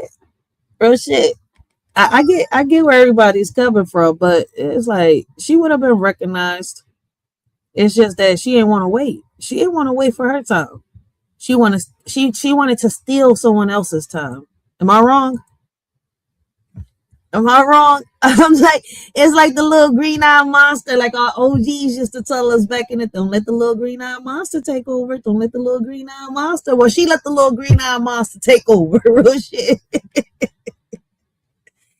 This is crazy. Because they both got talent. This one's funny. All right, little GLORILLA is more like a comedian. So I don't know why she didn't even take that route. Like, she would have went on TikTok. She would have blew up. TikTok, Snapchat, she would have blew up with her little comedic self. All right, it like, it's crazy because I'm still stuck when I seen the little clip of Charleston White. All right, let me see. Do I got it here? We'll come right back to this. Let me see. I know I saved it. No, I gotta look for it again. I seen that little clip of Charleston White talking about they putting a hit on. Like, no, she put a hit on him. I'm saying, like, wait, Charleston White suing her? She just come, you ain't getting nothing but the little bit of change she just got, and she's supposed to split that between her and her family. So I'm sorry. We gotta put some humor into this, man. Cause boy, I'm telling you, this shit is wild. It's wild. Like, I'm not gonna lie, this whole thing with Glorilla and Brorilla feels like a play to me, all right? A production, a storyline, a season finale. I don't know these people from a can of paint. So I can't say, what's real, right, or scripted with them two right now. But something about it feels, theatrical. All right. Like, and honestly, that's the world we live in now. Everything looks like content, everything looks like a rollout. Everything looks like a storyline. Like, how do we even tell the difference anymore between real family issues and internet entertainment? All right. But the truth is, family goes through ups and downs. All right. That part is normal. That part is human. That part is universal. The problem is when people take those ups and downs and drag them onto how can I say, onto the internet, right? Like it's a talent show. Only you and your family can fix the issues you have. Not the comments, not the trolls, not the blogs, not the, how can I say, spectators, all right? And definitely not the people who, only show up when there's drama. Like, why do people, why do people trust strangers with problems they won't even discuss honestly with their own family? And that's what it seems like to me. I could be wrong, all right? I could be wrong on this, but this is, just my opinion. And I was just shining a light on the situation. Like, that's why I'm a comedian, because I had to laugh my way up. Like, I wasn't struggling. See? Damn Look near at ate that. roaches. We couldn't eat honey smacks. The The roaches blending in with the honey Bruh, I smack. can't even I see couldn't. it. I Like, grew up bruh. in the projects. Wait a minute. I thought he was going to say he couldn't eat honey smacks because his family couldn't afford it. But he said because the roaches blended with it. Yo, I'll be mad as shit. Honey smacks was popping back in. I'm not going to, now that he just said that, it's like I got that. I got the taste of the honey smack. I want a bowl of honey smacks right now. Some real shit. It's been a while. Like, yo, damn. And I don't even think, even if I was to find a box right now of honey smacks, I don't even think they'll taste like the ones that, we had back in the days. For real. And then you got to eat them fast because they get soggy as shit. For real. But he said, I can't. I'm glad my mama was clean. Yo, I'm telling you, man. Like, listen, we live in the hood, all right? We live in the hood. And no matter how clean your mom has the house, all right? You could bleach this house down. My mom looked, I'm telling you, from Fabuloso to the Clorox to Mr. Clean. Like, she will mix everything up, have us clean. Look, when you walked in here, boy, this house smells so fresh. But you could have a neighbor, right? And it's funny, right? Because sometimes these neighbors will come and they'll buy, the little spray, start spraying, right? They'll do all this. And then you start seeing these little roaches, and then, your parents start, going crazy. Right, when your parents start seeing the roaches coming in or the mice, boy, you better not have one plate dirty in your room. That, like, listen, they be on your top. No, the funny part is like, I've had enough. Like, we're not gonna keep buying no bug spray. I'm tired of cleaning this fucking house. I'm staying to this house, boy. I'm telling you, we got a bomb. Yo, we had to leave the house sometimes, yo, and I'm telling you, like, you can have the cleanest house in the motherfucking world, but if your neighbor is dirty, you're going to see some of them come through. All right. If your neighbor is dirty, all right, the mice is going to try to come through. All right. For real. That's how it is in the hood. Unless your house is separated from we live on row houses, right? Where we at. I don't know how it is in other places. Listen, I've been to Youngstown, Ohio, right? And in Youngstown, even in the hood, they do got, the houses separated from each other. I don't know if they got row houses in Youngstown like they got here. Where I went, houses were separated. And even there, it's crazy that, people have the same type of issues and the houses are not together. So imagine when the houses are connected one next to the other. All right. Like, it's crazy. And some of us, how can I say, are left behind when our parents are not here with some serious OCD. All right. We can't see something on the floor because we got it clean. Like, listen, it took my baby pops forever. Like, yo, relax. You got kids. All right. You're not going to have a child-proof house forever. They're going to grow up. Let them enjoy being kids, all right? Like, because for me, it was, oh my God, they made a mess. And I was, oh, listen, I wouldn't go to sleep if I wasn't clean. And it took me a little minute to get off that habit. All right. And it was because of the way we was brought up. Like, I don't know why people think that, you know, in the hood, everybody's house has got to be dirty. No, it's not like that. All right. And that's why I be feeling bad for some of these old heads that be in the hood still. All right. And that their family don't come and visit them. Because some people be dirty as shit. Like, you know, the mice be trying to, roaches, all that be trying to come into your crib, no matter how clean your crib is. All right. As crazy as it sounds, I'm like, this is not something that, you know, say here, oh my God, I'm gonna come up off of this. Like, no, like she just spoke on her story. They did an interview. They asked her about her upbringing. I mean, a lot of us speak on it with or without interviews. Some of us, you know, just on a daily conversation, you see where I'm coming from, trying to bring solutions to the table. What worked for this person, what didn't work for this person. You see where I'm coming from? But hey, don't nobody want to see it like that. So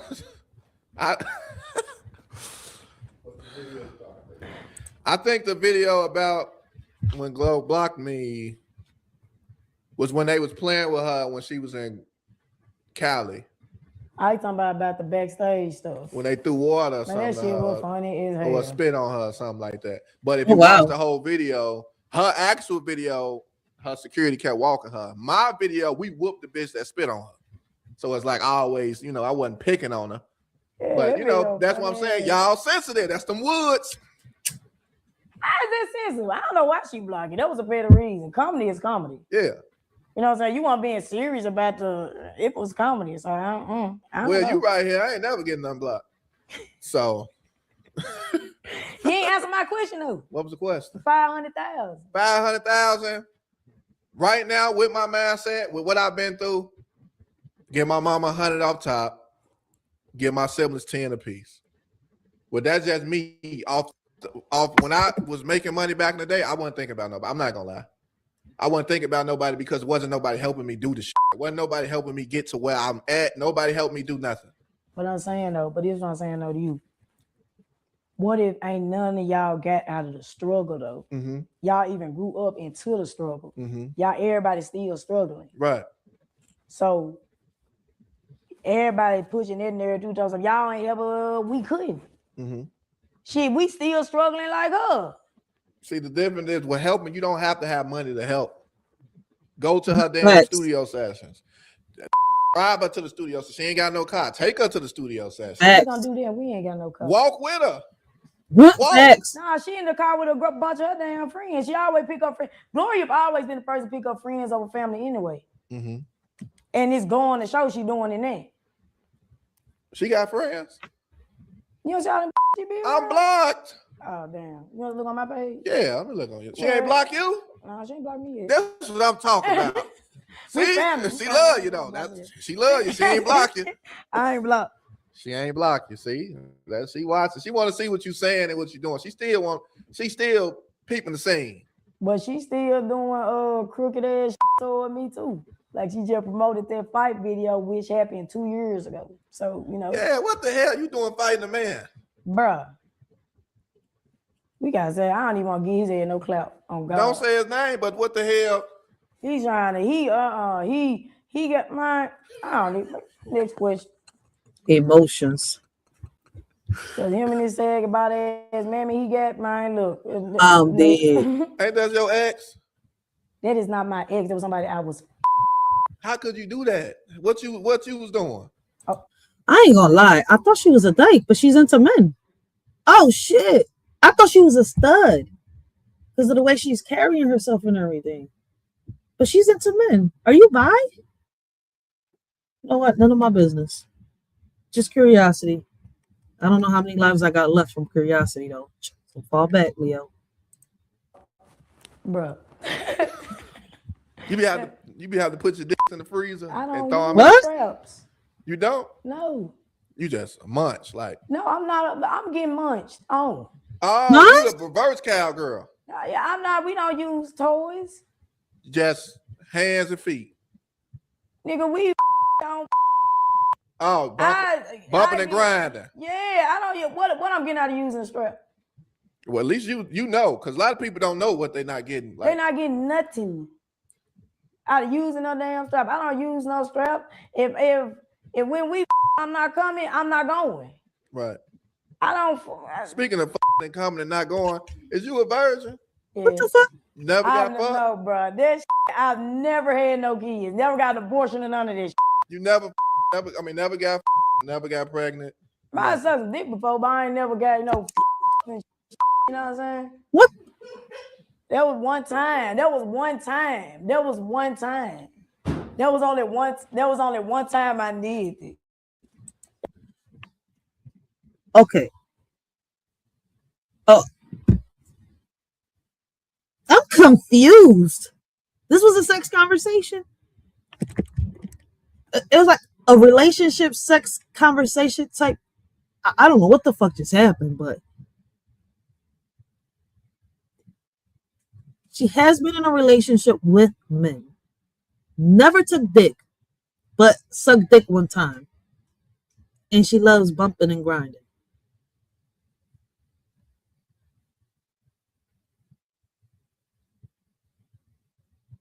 And she's still a virgin. All the biting and nibbling gets done to her.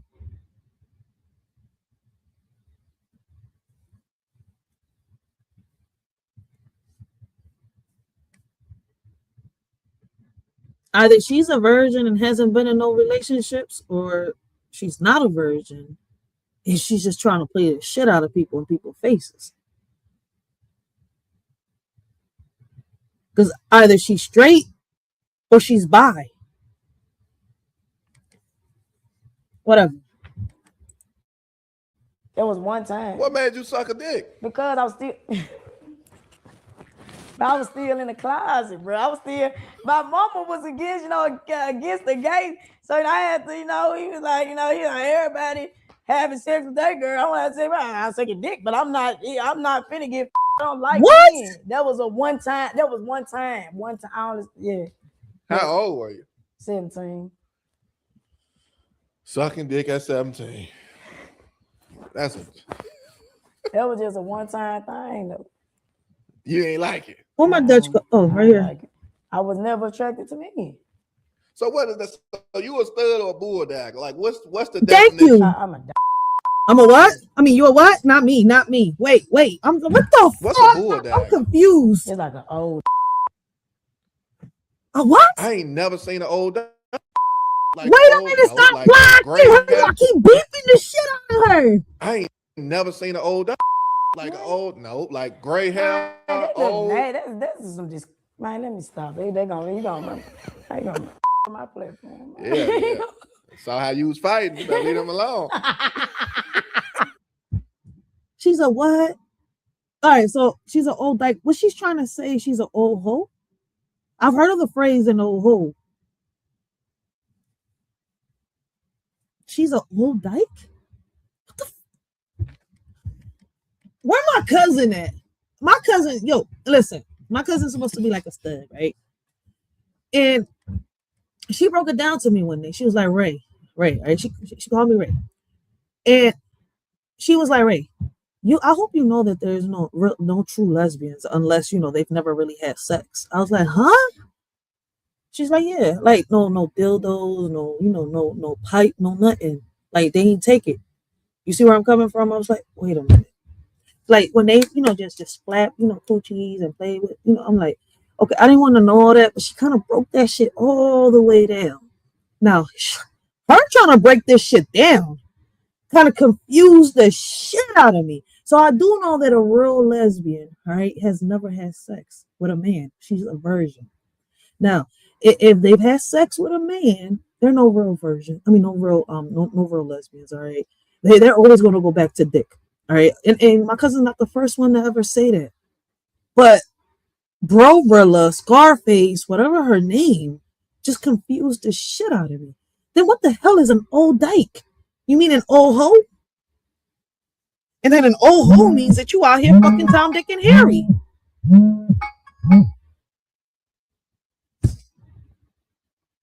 Grandpa, I feel like all the wisdom you gave me, right now,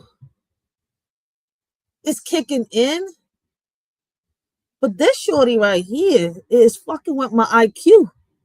Like, can you please come from wherever you at? Abuelito, necesito tu ayuda. Like, can you please come from wherever you at? Like, can you please come? Like, take over, possess my body for 1 second. I know I sound crazy to y'all right now, but yo, like, what am I? You know what? Let's just play, because we're not gonna play this whole thing out, right? But it's like, am I tripping? Did I just like, am I in the right? Did I go to sleep again and wake up in some other type dimension shit? Like, I thought a white 2K finished, but I guess not.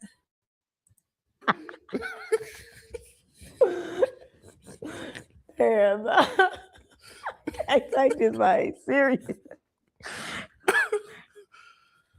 It's 500,000 right now. What you doing? 500,000. Yo. I probably ain't doing up. Probably keep it like 100,000. Rest of this ain't giving away. Oh God!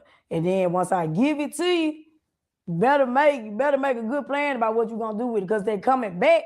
Mm-hmm. Hell nah, I put you on your feet. You can open up businesses with 20,000. Yeah. What business though? Man, box trucks. Man, you got vendors. What if I don't want to do that? But it's just on your I don't know. 20,000, you here. Take it. You can make it stretch. You can make it stretch though. You can make the dope stretch. What you do for work right now? I can't discuss all that. See? That's why ain't nobody getting no more money, because you gonna turn the El Chapo. Look. You gonna turn the El Chapo. I've had worked a job before though. What job? I didn't work there. You ever heard of Duke? Nah, you ain't heard no DuPont. You in California. I mean, Chicago. I had worked jobs before. Plenty good paying jobs. Last job I was at, I was getting paid $33 an hour. $33? An hour. An hour. $33. Oh, that's a decent bag. Yeah, that was a week. I'm bringing home 25 flat or 3,000 if I do overtime. I was that flat word. I'm just. So why are you complaining about your sister not giving you bread if you're making some good bread? I love consent, man. This whole thing is, you know what? I know I'm not going to sit here. Listen, we're going to listen to a few more minutes. I'm going to wait for this drawing to hit 30, all right? That way it'll be half of 60. All right? Because I know my brain cells are still working. Jesus Christ. Lord have mercy on my soul. Am I tripping right now? It's like, I swear to God, I feel like my common sense just left somewhere. Okay, now that's a good question. She give you 2,500 flat. What you doing? I bet you I flip this. I bet you I flip this legally. Oh damn! I'm probably gonna need 25,000. You talking about legally? That's what I'm saying. Damn. That's what I'm saying. 2,500. You even know you can't really do with that legally. Exactly. To make some money, unless you go to the super legal way, the super slow way, investing in stocks, like all Bitcoin, all that. And legally, I ain't. Yeah, exactly. Now she probably ain't want to be associated or tied up with El Chapo Jr. because it probably would have dragged to her, you know. So she stayed away. You know, I'm just trying to think of all the scenarios. Bro, this man is funny.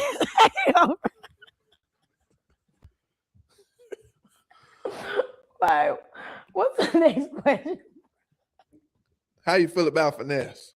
Oh, that fat thighs ass bitch. Man, don't get me on it, man, bro. Juicy boot ass hoe finesse. Finesse 2 times? You need to be trying to do a GoFundMe and get Suge out. Big strong head ass hoe finesse. But y'all from the same city. And we too. So he got too. Y'all trying to use me for clout. This bitch be on Twitch 14 hours at a time. But you use your sister for clout. Oh my God. See, listen, I be talking about the same thing on social media. All right. People do this thing. And this is why I don't take a lot of people serious on this, John. All right. Because they'll sit here and do something like this, then come and complain when someone else does it to them. Like, hold up. Wait a minute. I told y'all, I think I woke up in the wrong dimension. Time he sleep on Twitch. He slept on Twitch? Yeah. Oh God. Oh finesse, man. He coming for like I'm saying, though. See, I got time to go back and forth with you, bitch. These rich ass rappers don't. Because you already got booted out the rap scene.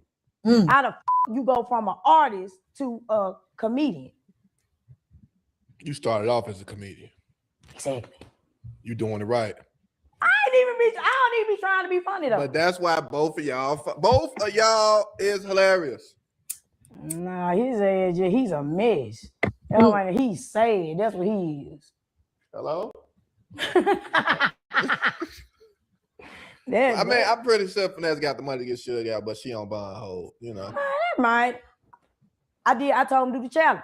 What's the challenge? 60,000. Count out 60,000 on your Twitch or whatever the fuck. Right. He ain't even do it. He went on streaming crying and shit.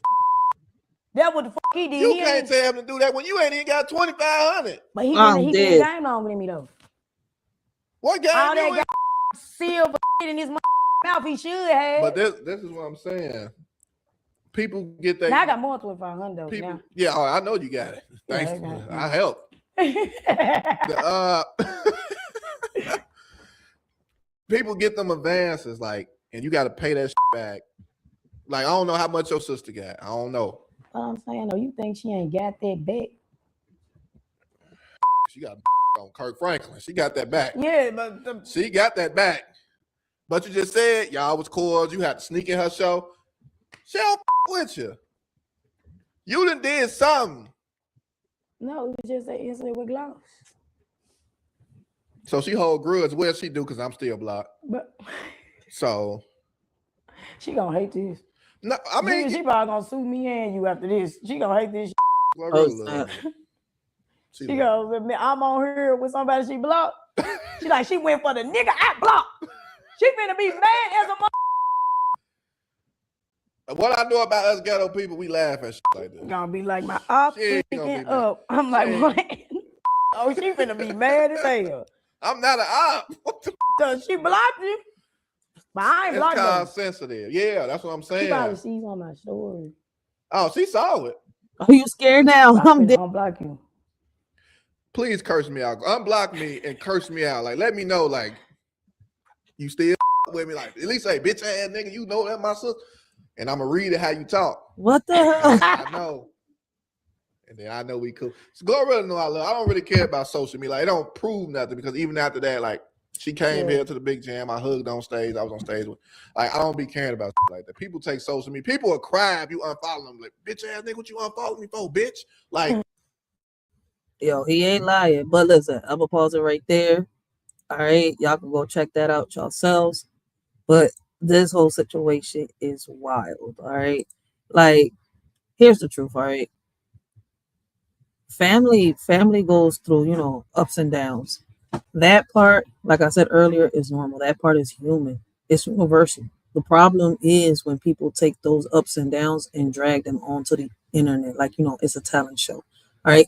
Should it be online? Absolutely not. But some people don't care. Money is more important now. All right. Clout is more important now. Attention is more important now. Folks will expose their whole bloodline for a few dollars in a trending hashtag. And that's, that part, that confuses me. Right? Is this about money? Is this about childhood wounds? Is this about, how, they were raised? Or is this about the internet rewarding dysfunction? What's the real currency? How can I say people are chasing money or validation? And let's be honest, all right? I said it earlier. All right? I don't listen to GLORILLA's music. I don't even know, what she raps about. Right? I don't like today's rappers, like that. The only one I rock with is Dej Loaf because, she got her own lane and she don't move messy. But this ain't about music, all right? It's about behavior. It's about patterns. It's about how fast people will turn their personal, life into public entertainment. When did privacy become optional, right? And drama become a career path? Social media came out in 2002. The internet has been out longer than that. All right. So I want y'all to think about that. And I'm speaking from experience. All right. When I was caught up in family drama online, I was young. Right? I was reacting out of emotion, not wisdom. I thought clapping back meant, man, I was doing something. I thought matching energy meant, I was strong, but really, I was just feeding a cycle that, designed. How can I say that was designed to keep me stuck? And now I look back like, girl, what were you, what was you doing? What was you thinking? Like, how many of us had to learn, right, the hard way that the internet is not the place, all right, to heal family wounds? And I don't get tired of saying it. My kids helped me grow up. My oldest son literally grew up with me. All right. I said it earlier. I was a baby having a baby. And my son grounded me. All right. He matured me. He made me realize that everything I do, everything I say, everything I post, he's watching. And I refuse to let him grow up thinking dysfunction was normal. That's why I stepped away. That's why I cut people off. That's why I stopped entertaining the drama. All right. What does it take for someone to finally say, I'm done with this cycle? And that's why, I look at situations like GLORILLA and BRORILLA, and I'm confused. Is this about money? Is this about, childhood trauma? Is it about, who said what? Or is this about the internet turning everything into a spectacle? Because when family drama goes public, it's rarely about the issue. It's about the attention. And once the internet gets involved, the truth gets lost. Do you think that this is, real life family pain or just another storyline for the internet to consume? I'm just asking an honest question, right? Like, I'm about to type this down. Give me 1 second.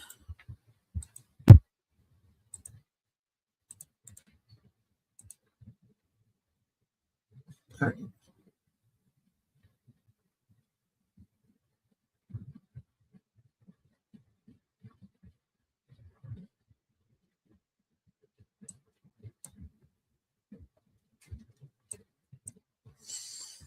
All right. At the end of the day, like, I don't judge them. I just recognize the pattern. All right. I lived it. I've outgrown it. And now, now, and now I know, how dangerous it is when you let the internet into your family business. Because once it's out there, you can't take it back. And once people, how can I say, start telling how can I say, not telling, once people start selling their souls, all right, for attention, they don't realize what they've lost until it's gone. Like, is the internet worth losing your family, your peace, and your dignity over? Like, I want to ask this, right? And I'm supposed to put it as a poll, but I got to do this on Twitch, man. And I forgot to say shout out to those that are on Twitch, man. For real, for real. I apologize for that. Like, what do you think, the GLORILLA and BRORILLA situation is really about? Is it about money and fame, childhood wounds, right?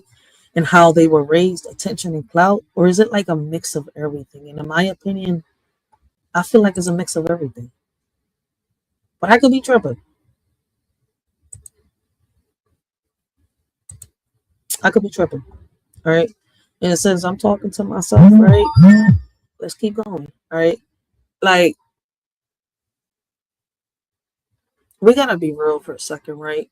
If this whole GLORILLA and BRORILLA situation is really about how they were raised, then both of them already exposed each other. They told their stories, they shared their childhoods, right? They aired out the good, the bad, and the ugly. And honestly, that's what a lot of us do. We tell our stories. We talk about our upbringing. We talk about our trauma. But the difference is how we tell it and why we tell it. Some people share, all right, to heal. Others share to hurt. Like, when does storytelling become healing and when does it become a weapon? Whether it's online or offline, right? And that's why I always say we got to be careful with the, dirty laundry we air out online. Because once it's out there forever. Screenshots don't disappear. Videos don't vanish. People don't forget. And whether, the story is good or bad, the internet going to talk, right? They're going to twist it, remix it, exaggerate it, and turn it into something you never intended. Why give strangers, all right, how can I say, ammunition they will gladly use against you later? Let's be honest, all right?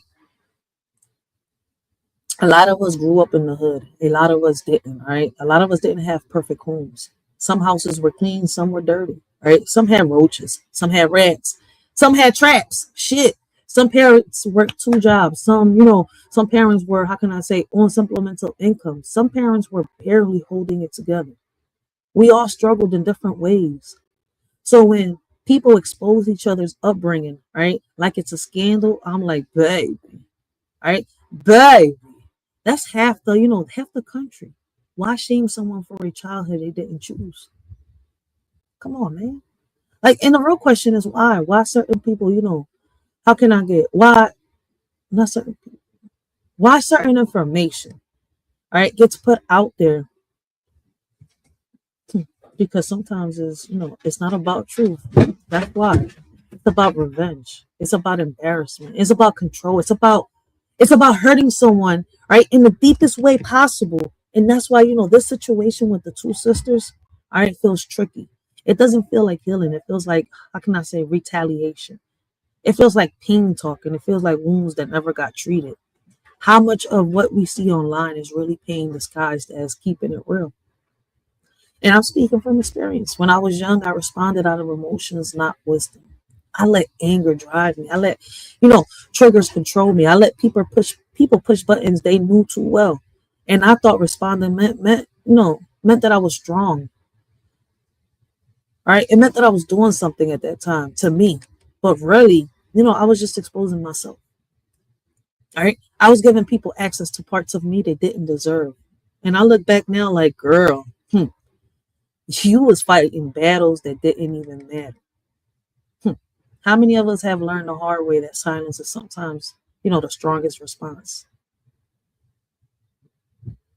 Hmm?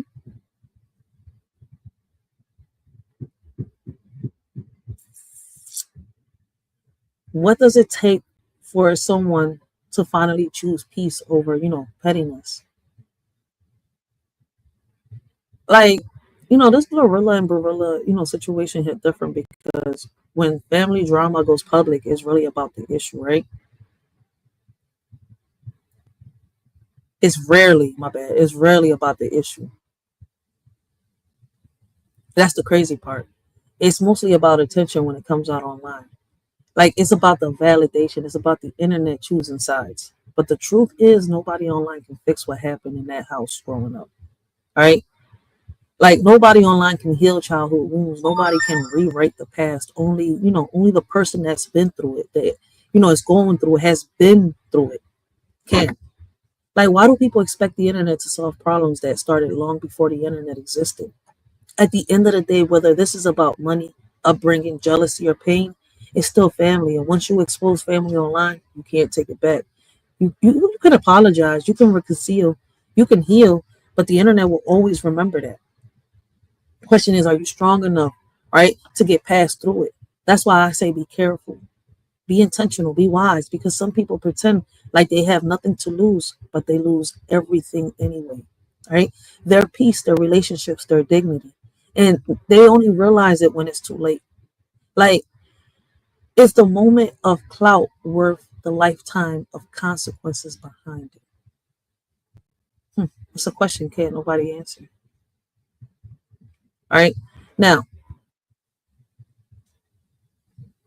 if it was just about the family drama and issues, right? Like I said earlier, we just hit on that. Now I want to touch about, like, let's put this aspect out there, right? It's just another, how can I say, another opinion, another, how can I say, theory that I got in my, another conclusion that I have, right? Now, let's talk about the money side of this Glorilla and Barilla situation, because that's what, this is really about, right? Then when it comes to that, I feel as though these two sisters should have handled this offline, even with the family, right? Period. Both aspects of it, right? Whichever way you want to look at it, it should have been handled offline. Money conversations don't, belong on the internet, especially when it's family. But some people don't know how to move in silence. Some people don't know how to have private conversations. Some people don't know how to separate business from bitterness. Why do people run to the internet before they run to the person they actually have the issue with? Another question can't nobody ever really answer. And let's be real, all right? I keep hearing that the older sister thinks, the younger sister owes her. We just seen it ourselves because, they were brought up together. Baby, that's not how life works. We all grew up, all right? We all grew up with somebody. We all have siblings, cousins, friends, neighbors, all right, who struggled with us. That doesn't mean that they owe us their paycheck. That doesn't mean they owe us their success. That doesn't mean, they owe us, how can I say, their blessings? Why do people feel entitled to, rewards that they didn't earn? Like, if it's like that, shit, GLORILLA, go ask Cardi B for some bread. She's more successful than GLORILLA, from what I see. Got more millions too, shit. But anyways, now, if the older sister was there, like I'm saying, like really there, like supporting her, rocking with her, helping her, pushing her, sacrificing for her. Then if the younger sister said, I wanted to bless her, that's a different story. That's love, that's gratitude, that's choice.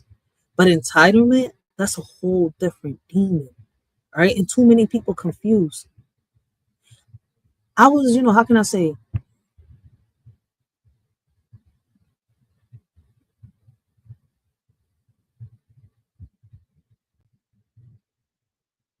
I was young when I contributed to this type of stuff, right? Now y'all grew it. Right? Like, how many people think proximity equals participation?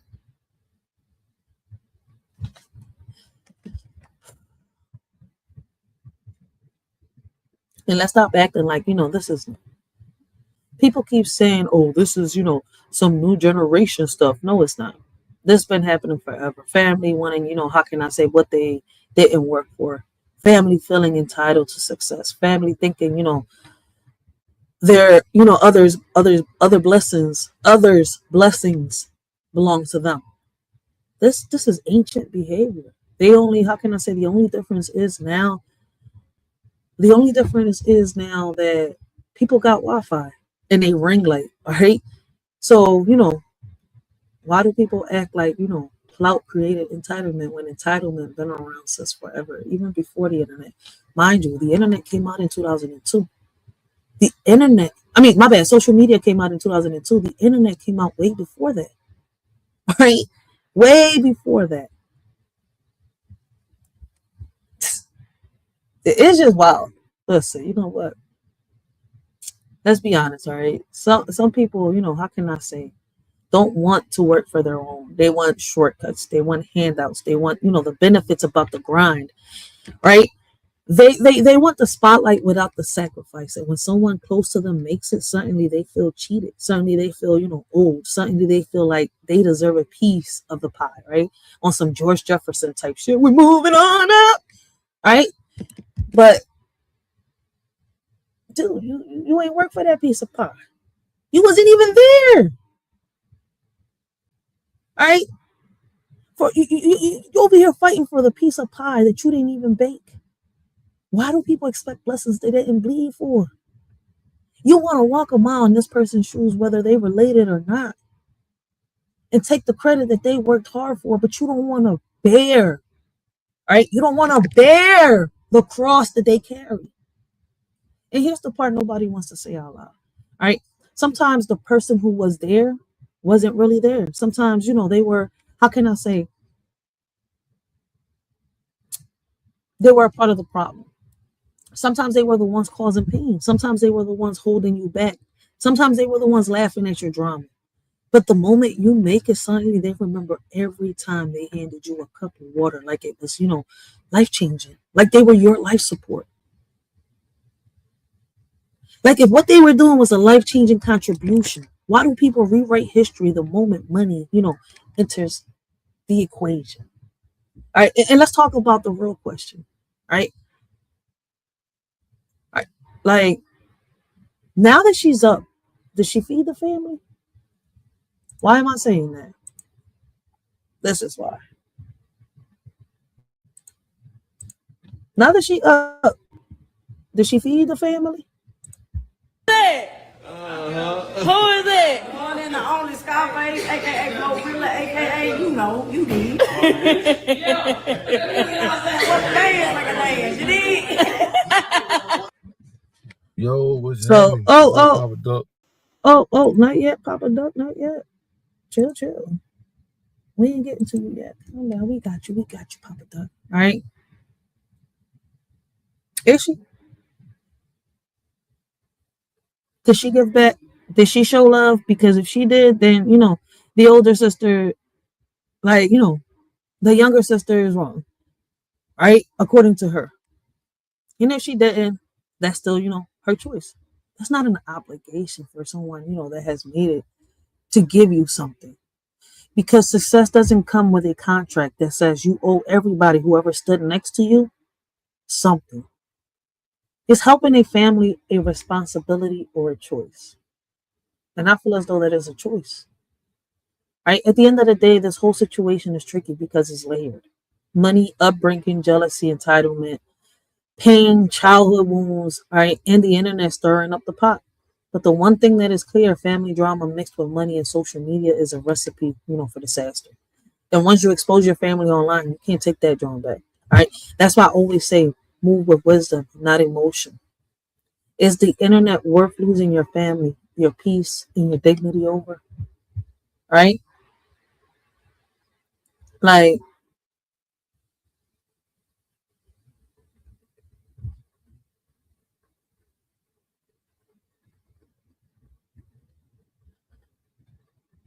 let me say this, right? Before I even move into the other topics, right? Because, and we're still on the same gorilla and gorilla, and I don't know if anybody's touched on this yet. But after watching the videos, reading messages, reading comments, right, and how everything unfolded, I've come to the conclusion a lot of people, and I've been saying it throughout this whole life, that I don't see a lot of people touching on, right? I think I've seen maybe one or two if I'm not mistaken. But the mother seems like the real issue here. And that's not, surprising because a lot of us grew up, with toxic parents. But this situation, this is a different level. This is manipulation mixed with favoritism, right? It's mixed with money, mixed with emotional warfare. And when the mother is the one stirring the pot, the whole family ends up cooking, in the same mess. So let me ask y'all, how do you expect siblings to heal when the person who raised them keeps reopening wounds? And what makes it even messier is that the text messages have been exposed. The text messages exposed the dynamic. Like you could see the mother playing both sides. You could see her putting, the siblings against each other. You could see her using guilt, money, and emotional pressure to control the situation. And that's the part, that feels messed up. Because when a parent is the problem, the kids end up fighting, battles that were never, how can I say, theirs to begin with.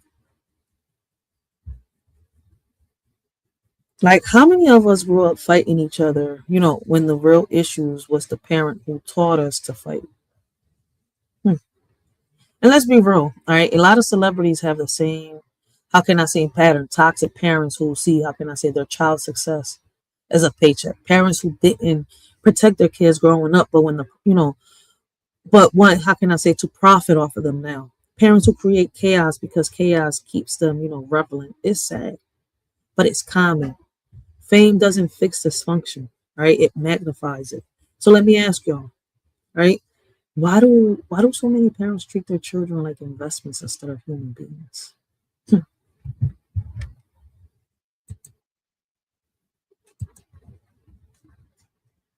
And the tricky part is, when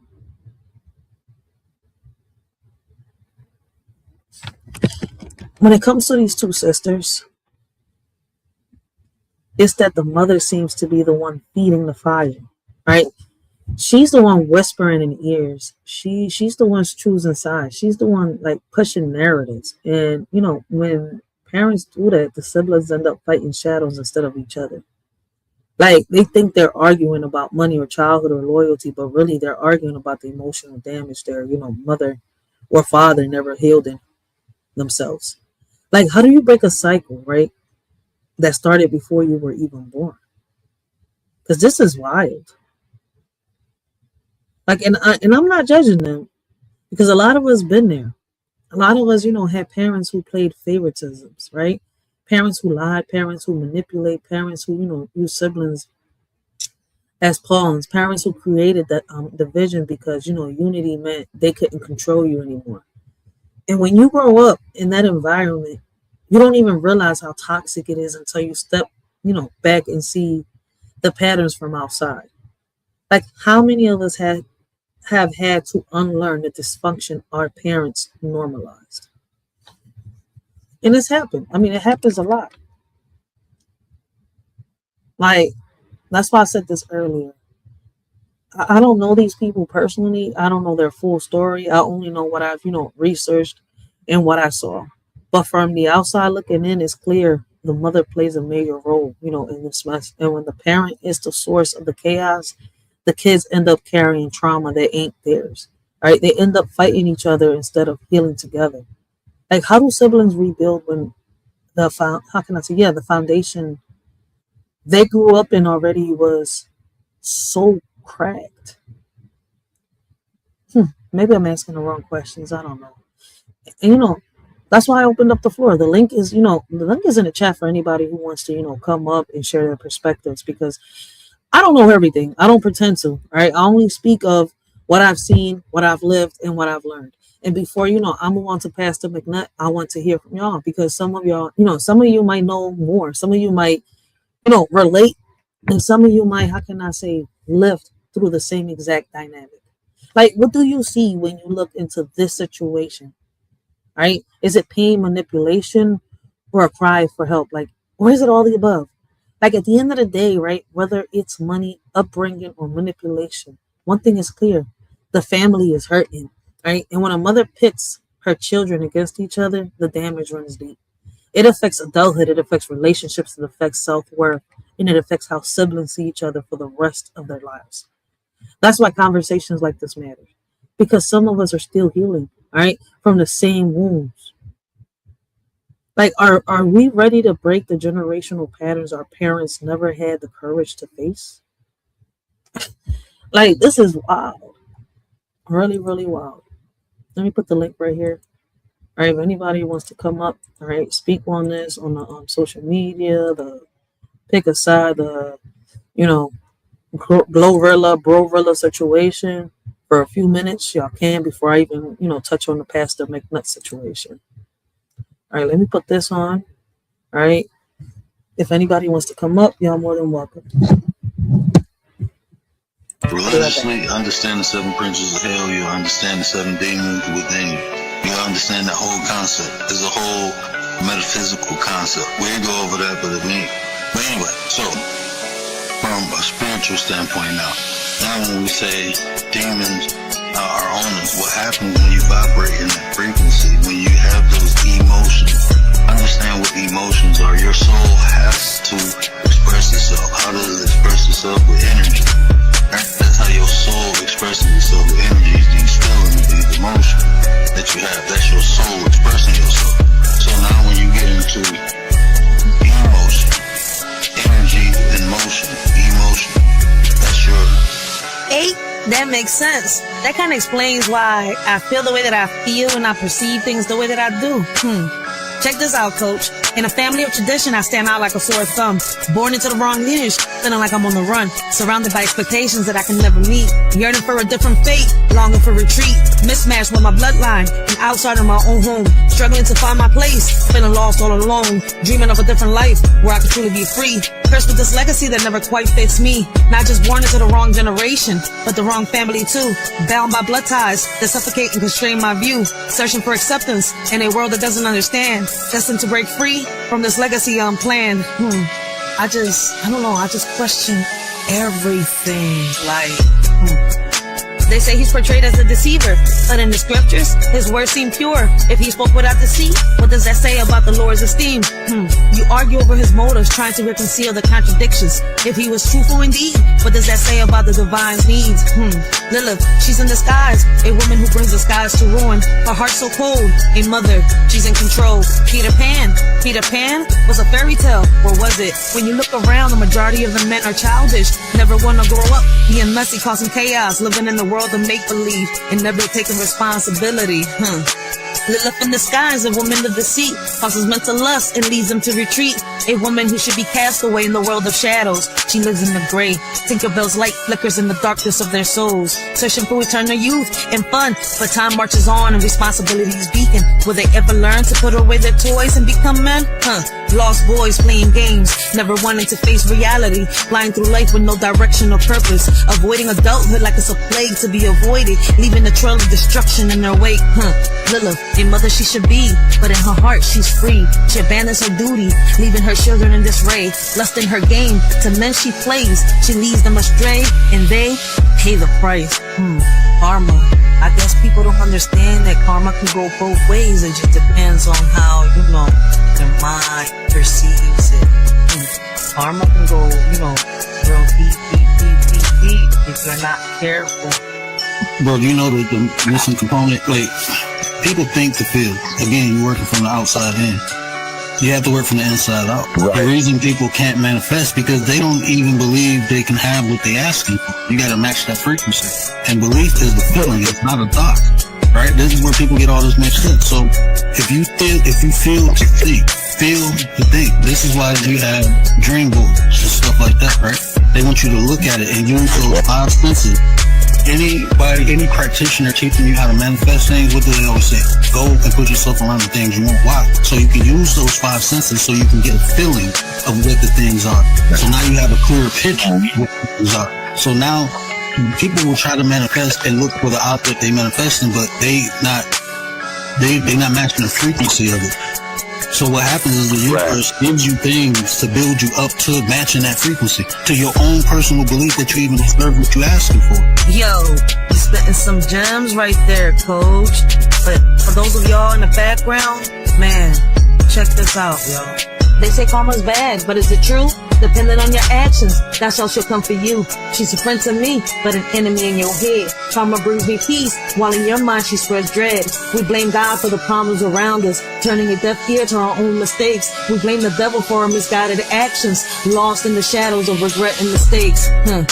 Elders criticize, you rebel in return, cutting off potential, lessons unlearned. Butterflies trapped in cocoons, dreams adjourned. A cycle of disrespect, the flames still burn. Parents strive growth, children push away. Generations clash, never finding a way. In heaven in progress, the price we pay. Butterflies grounded, never to sway.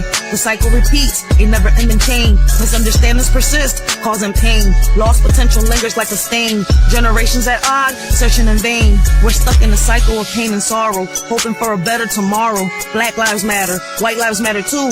It's time to unite and break through. I'm just saying, it's 2025, but it feels like it's 1942. Black lives matter, white lives matter. That's the plea. Blaming the white man for all the hate that we see. Yet we're still killing our own kin. Can't break free. Struggling to find peace in this chaotic scene. Racism and violence tearing at the seams. Pointing fingers while we continue to demean. Looking ahead with hope in our hearts. Learning from our past mistakes, making new starts. Together we stand against all that tears us apart. Black or white, it's time for a fresh start. We're quick to point fingers at others, but in reality, it's ourselves that we need. The power to change lies within us. Why blame others when we can be our own lead? Just a little food for thought. But they done tricked you. They done told you it's something outside you coming into you. That's how they get you to accept God is outside you. That's that whole concept. God knows it's in you. That's why when you have a deep desire, things come true. When you get that feeling of God in your way. Because that's truth. But it's not outside of you, it's inside. They don't want you to know it's inside. Because there's a group of people, it's not inside of them.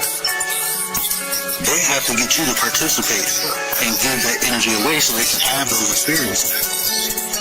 And that's what most people do. By worshiping something outside themselves. You're giving that energy away. I should have done this on purpose.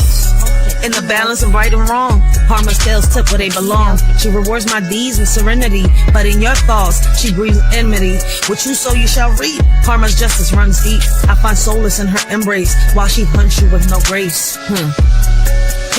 And the wrong generation lost in time's illusion. God's mixed up in my mother's womb, a cosmic confusion. But I'm out of place like a puzzle piece misplaced. Searching for my purpose in this unfamiliar space. Born into a world that doesn't quite fit. A old soul trapped in a modern day script. Yearning for simplicity, longing for connection.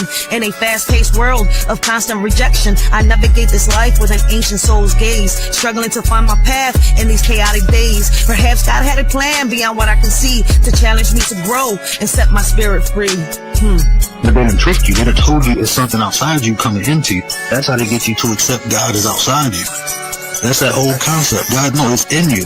That's why when you have a deep desire, things come true. When you get that feeling of God made away. Because that's true.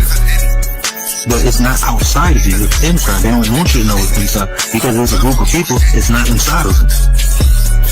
They have to get you to participate and give that energy away so they can have those experiences. And that's what most people do by worshiping something outside themselves. You're giving that energy away. It's to a word. I should have did this on the word.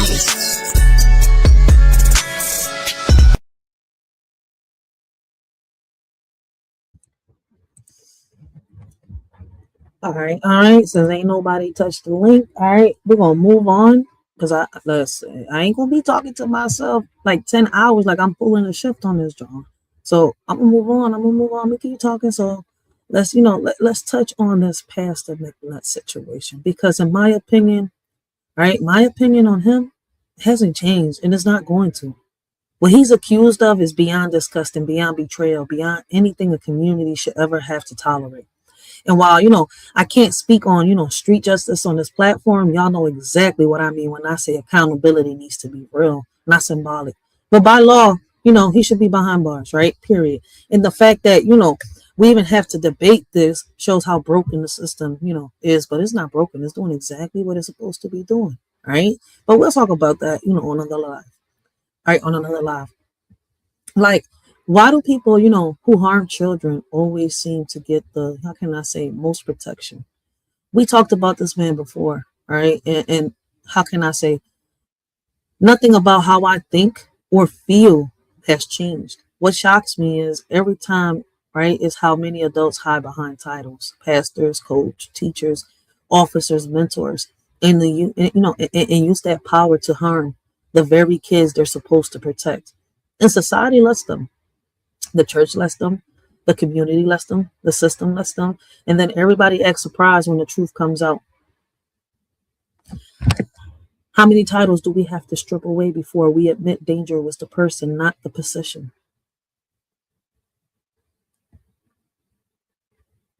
All right. So for you to understand what I am saying, you would have to watch part 1, part 2 of this live. All right. But let's check this video out, because according to sources, right, and shout out to Chronicle Speaks, all right, TD McNut under investigation, Junior removed from the home, right, and mind-blowing allegations. So we're gonna skim through this video, all right, and we're gonna see what's going on, because it seems like we have I guess a victim coming out and speaking up. And contacted DCFS.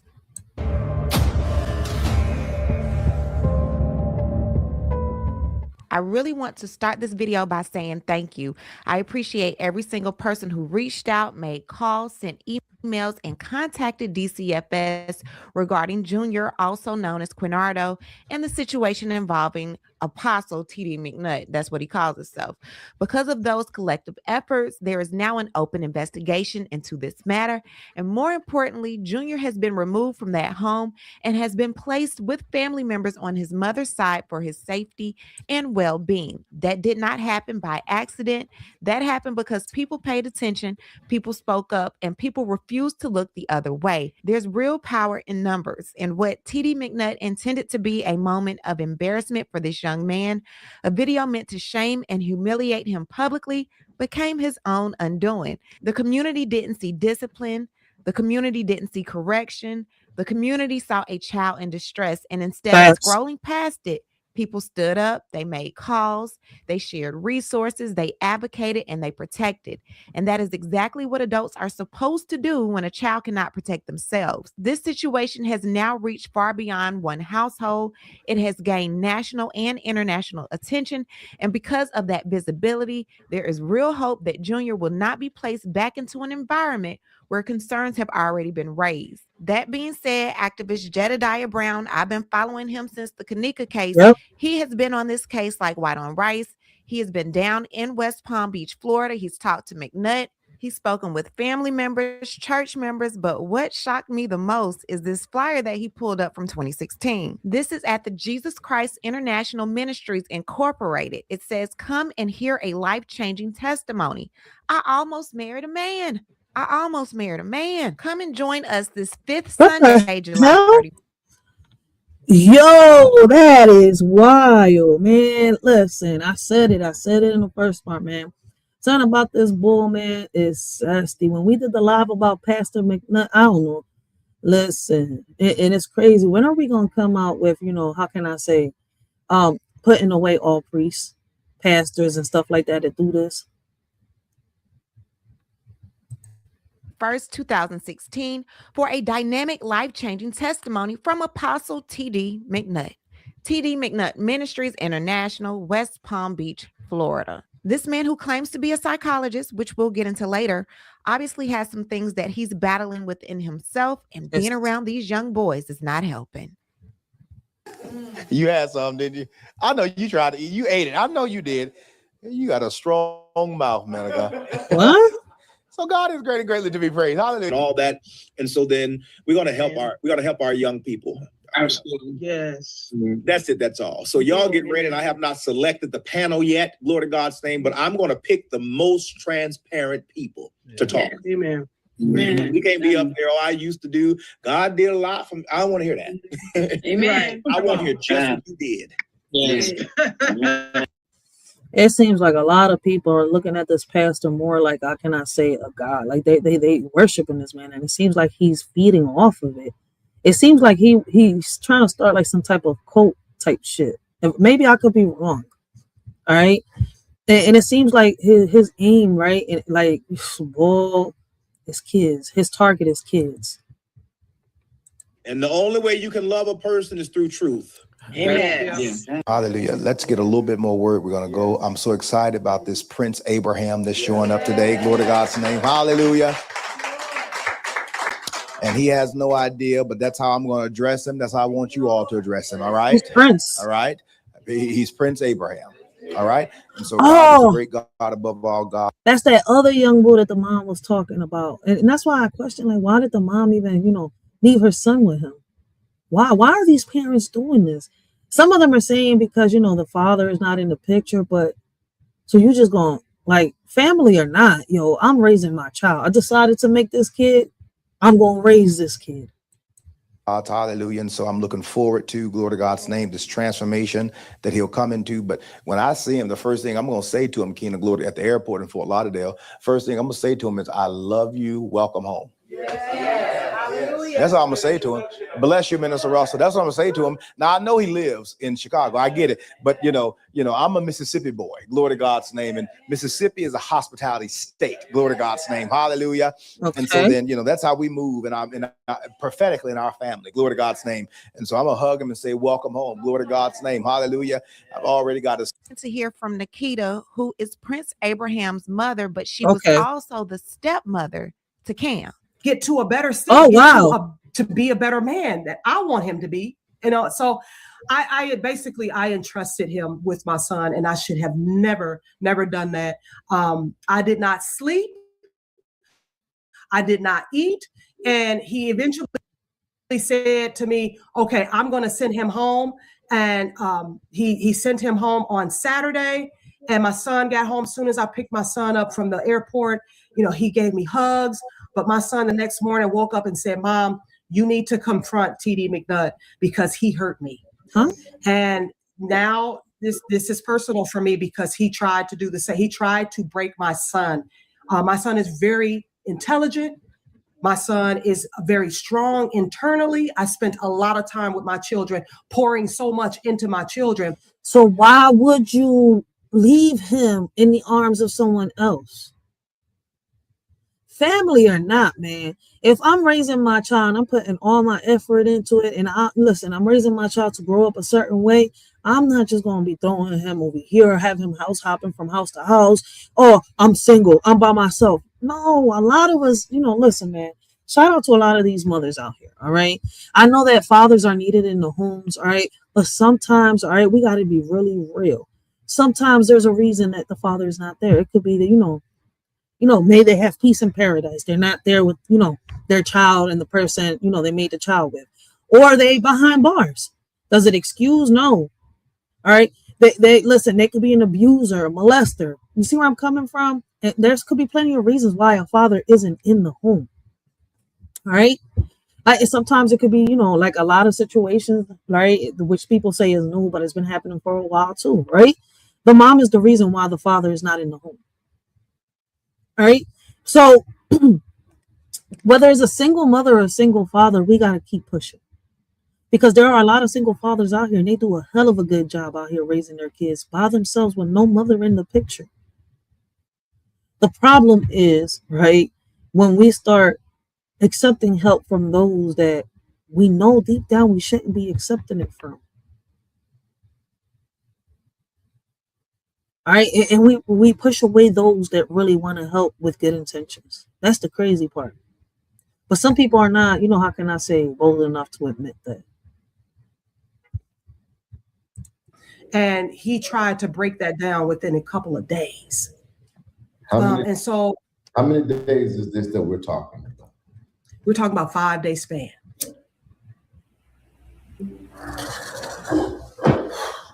I wish you did wake up a whole lot sooner, but better late than never.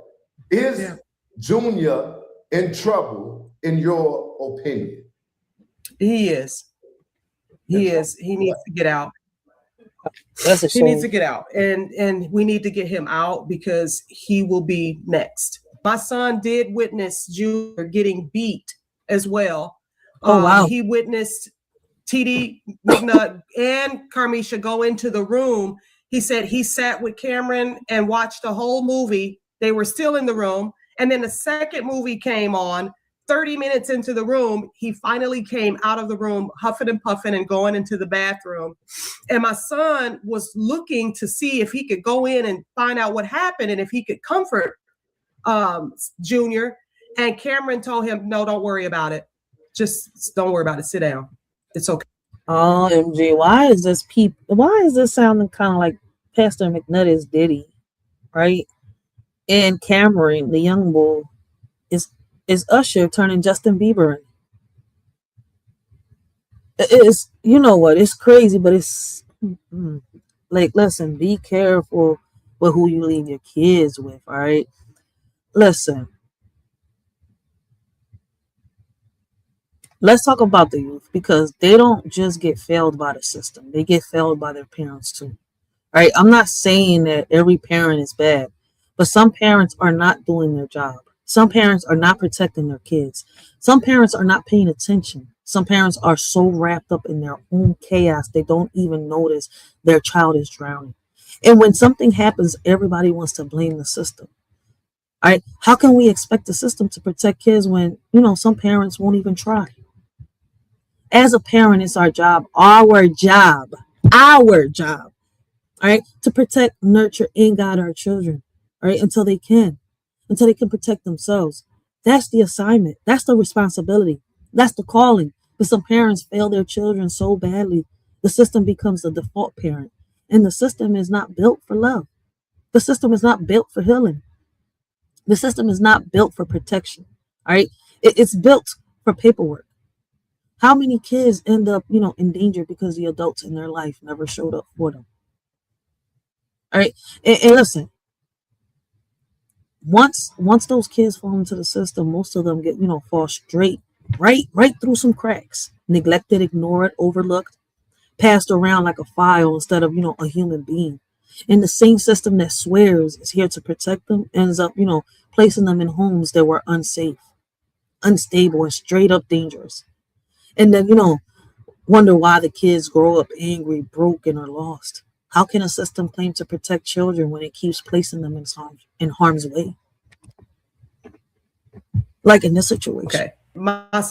How many times did Junior end up in Pastor McNutt's hands before the system tried to even do something, step in and remove him for a second time? They removed him the first time, but brought him back to the same place. Why not to his mom? What was wrong with his mom that his mom couldn't get him? We'll get into that in a minute. Abraham said, he just did not feel ease. He did not feel at ease.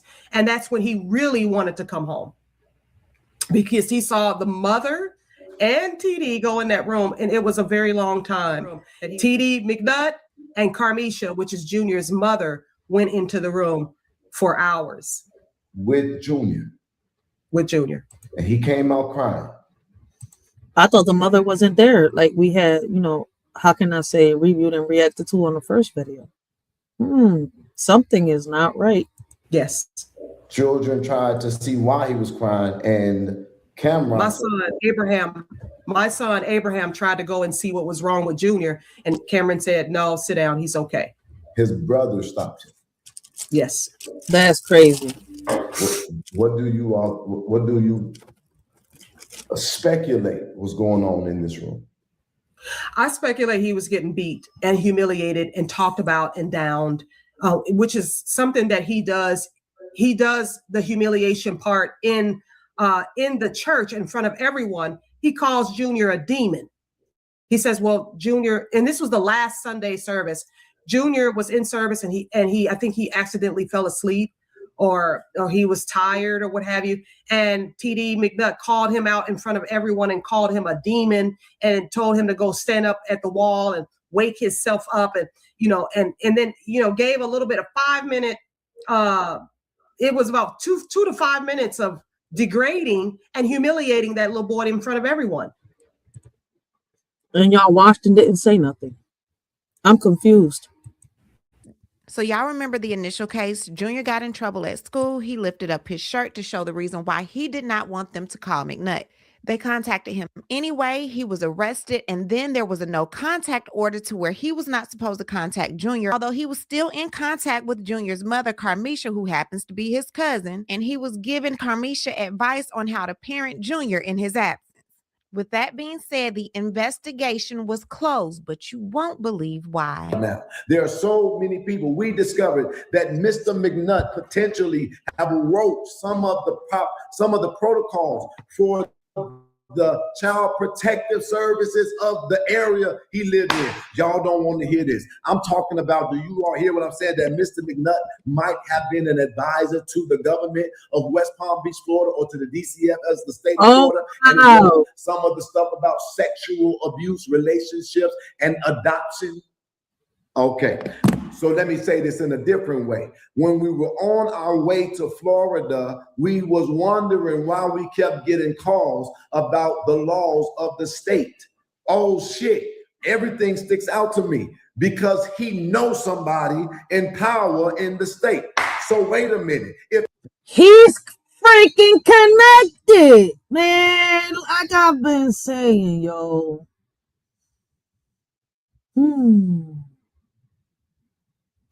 Some of these kids get placed with family members who should have never been trusted with a goldfish, let alone a child. And that's how these young souls end up in caskets or in, the streets, becoming a menace to society. Not because they were born bad, but because every adult responsible for them failed to protect them, failed to guide them, failed to love them. And then society blames the child instead of, how can I say, the chain of adults who dropped the ball. Why do we judge the outcome without ever questioning the environment that created it? And that's why these cases like Pastor McNutt make me so angry, yo. On some real shit, I ain't gonna sit here and lie. Because it's not just about, one man. It's about a pattern, right? A pattern of adults abusing power. A pattern of institution covering up things. A pattern of kids being silenced. A pattern of communities being gaslit. Right? A pattern of predators hiding behind robes, badges, titles, reputations. right? And every time it happens, the world acts shocked, like, oh, this is brand new. How many times do we have to see the same story before we, demand real accountability? This ain't new. It's been happening. If there is an investigation, I have to wonder if the people are encouraged to see this through because of their relationship or because they may have a hand in knowing a person. Y'all ain't ready for this conversation. No, they not. I'm sitting here with my team and I'm like, how do I deal with this? And what do we say? Because if we go, they kept pressing us. And I'm like, well, we're going to get in late. They was like, no, we really want to see you tonight. I believe that if I would have pulled up in that moment, I might have gone to jail for harassment via electronic means. Couldn't say that to y'all. So then I had to use my influence to start making phone calls. What's going on in the state? Who knows somebody? What's happening? Well, Mr. McNutt helped write some of the policies or some of the stuff inside of the DCFS. And then I got to talk to somebody close to him who actually said that to me. And I was like, wow, well, there go my confirmation. So don't tell me that. Oh, wow. Why this sounds like an episode, one of the new episodes straight out of Law and Order. Yo, I know I'm not tripping. Hold on, baby. Give me 1 second. Like, I know I'm not tripping. This sounds like one of the episodes. Like, I know Law and Order didn't predict this. But see, they know where they're getting these stories from. That he was in deep. He had deep connections, all right? Well, the DCFS did an investigation, and that should make me feel calm because it ain't shit that they couldn't find if they had a person who did their job and was dedicated and simply scrolled these people's social media pages. They would have never then closed this damn case and moved on and said ain't nothing to see here. Should have never happened. So if this is indeed true, this man is protected and he is trusted. And not only that, he is able to get new individuals to come to him and trust him through counseling. Psychology is my realm. So he lives in West Palm Beach, Florida. We checked Florida to see if he was licensed as a psychologist. But I said, you know what? Let's just go ahead and select any. He could be a nurse. He could be an optometrist. He could work in dentistry. Let's see if he has any licensing to work in the state of Florida as a psychologist. So we have any for profession. We have his last name here, McNutt. Then we go searching. We have all of these McNuts, but we do not see Tavares. But let's go and search again. Let's go ahead to page number 3. I see everyone but Tavares. Tavares is Tavares. I don't see it. Do you?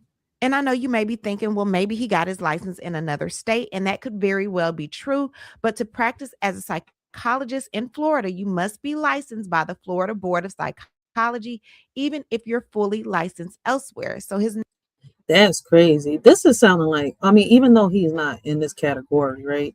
I think if I'm not mistaken, wasn't they saying that about Dr. Rashid something, the boy that does, the podcasting here on YouTube, exposing a lot of stuff that happens in the Black community, right?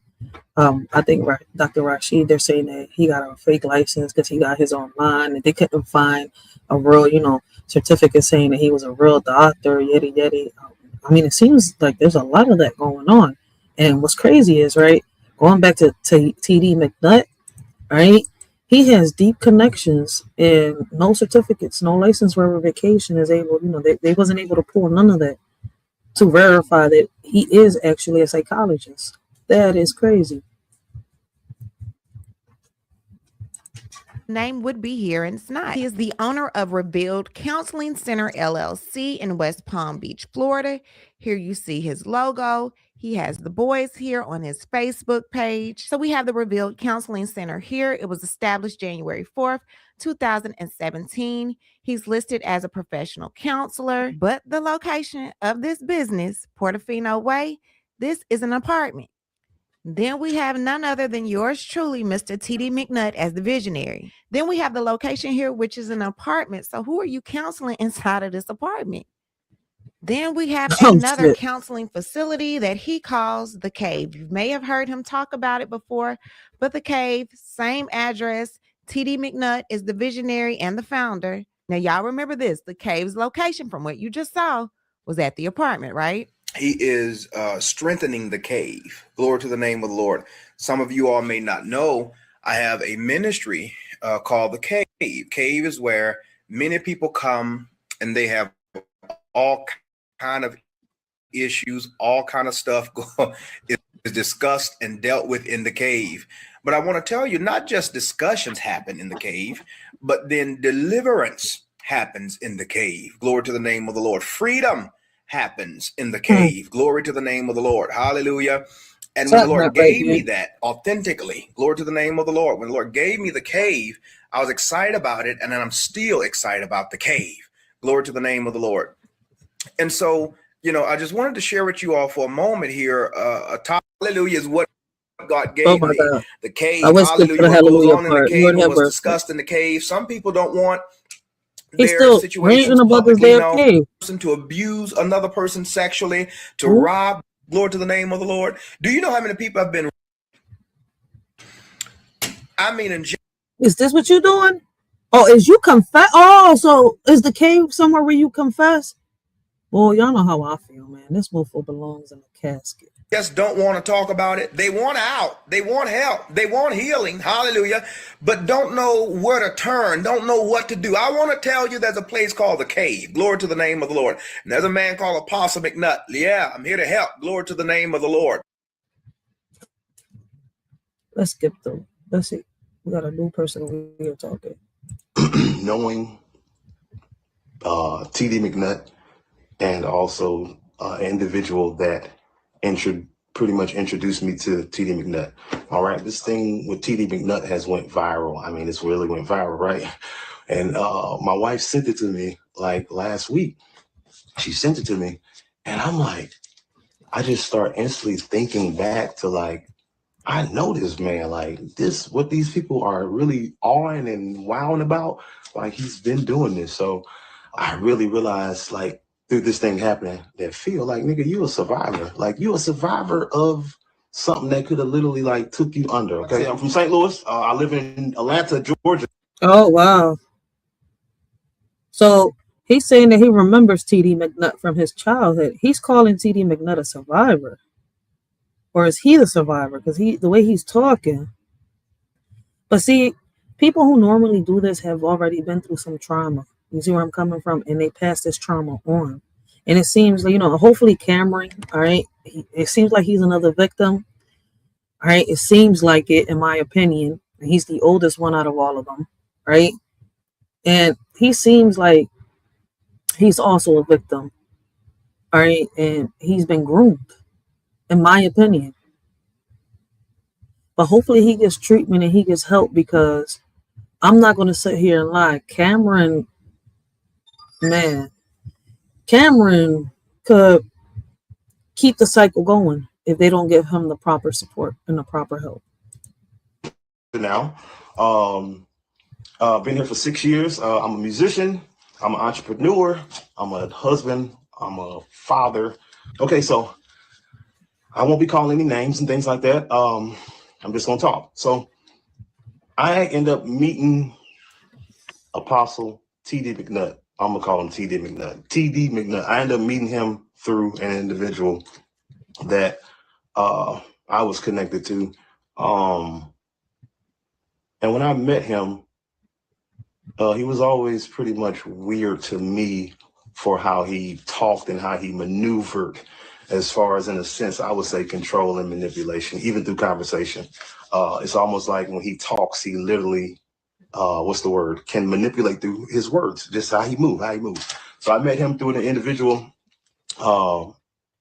This was like almost in like 2012. It's 2026 now, but like 2012. I was a musician for this particular person, you know what I'm saying? And that's just where we're at. But He wasn't that young and he wasn't that old. 2012, I don't know. He looked like he's probably in his 40s right now. I don't know. He was probably in his late 20s.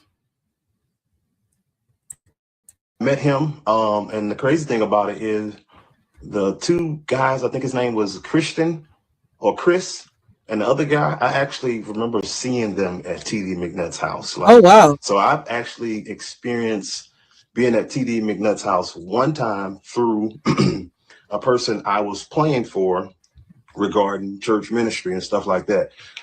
Did not know. So like I said, when I end up seeing TD McNutt's viral thing, when my wife sent it to me, it literally just blew everything up for me mentally wise, as far as what I've been going through for the past 10 years of my life. That's pretty much it. And please know, when you're going through something and you're really going through something, you locked into something, it's kind of hard to get out of. Very hard. Okay. Yeah. So long story short, we go to West Palm Beach, Florida for a preaching engagement. It's either West Palm Beach, Florida or Fort Lauderdale, one of them two. Well, we went to Florida for a preaching engagement, right? We got picked up through TD McNutt. We get in the car. Immediately, we're riding through Florida, doing whatever. As far as going errand runs and stuff, I'm thinking like, what are we doing? We the guests, you know what I'm saying? What are we doing?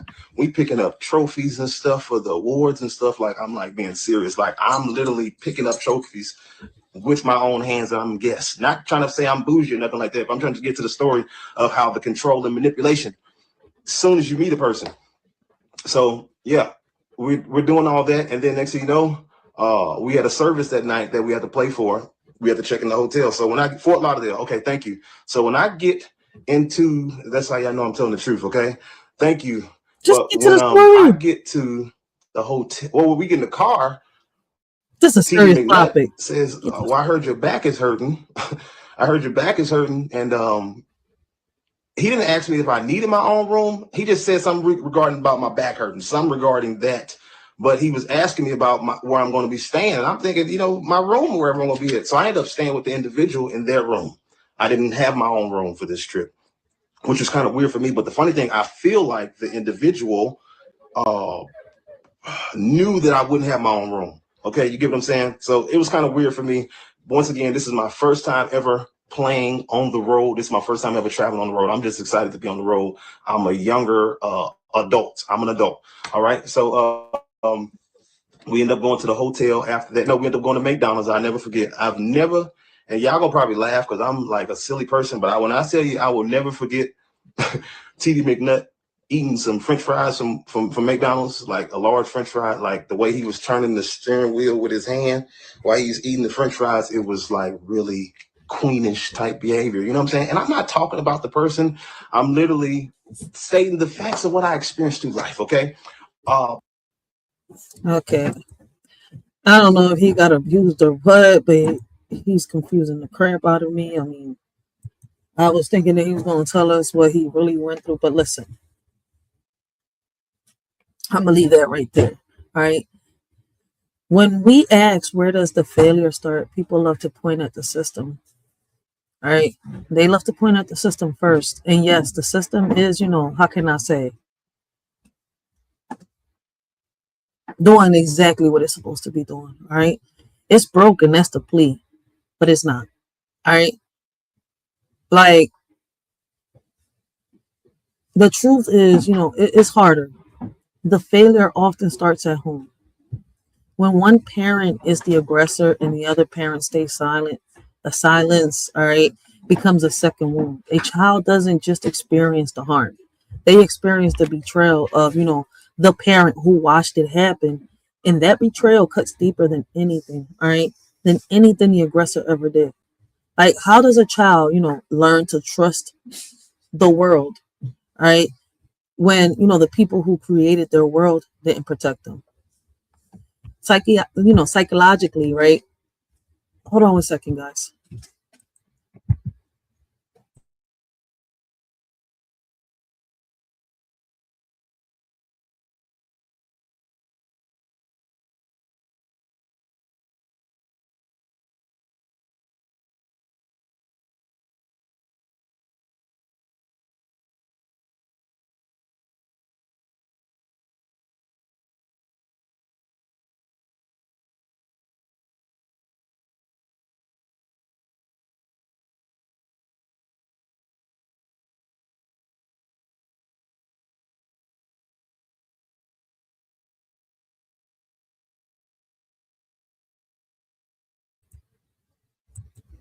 All right, my bad.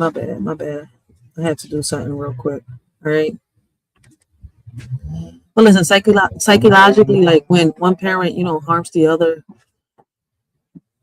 stays quiet, right? The child learns a dangerous lesson when, you know, a dangerous lesson. My pain doesn't matter.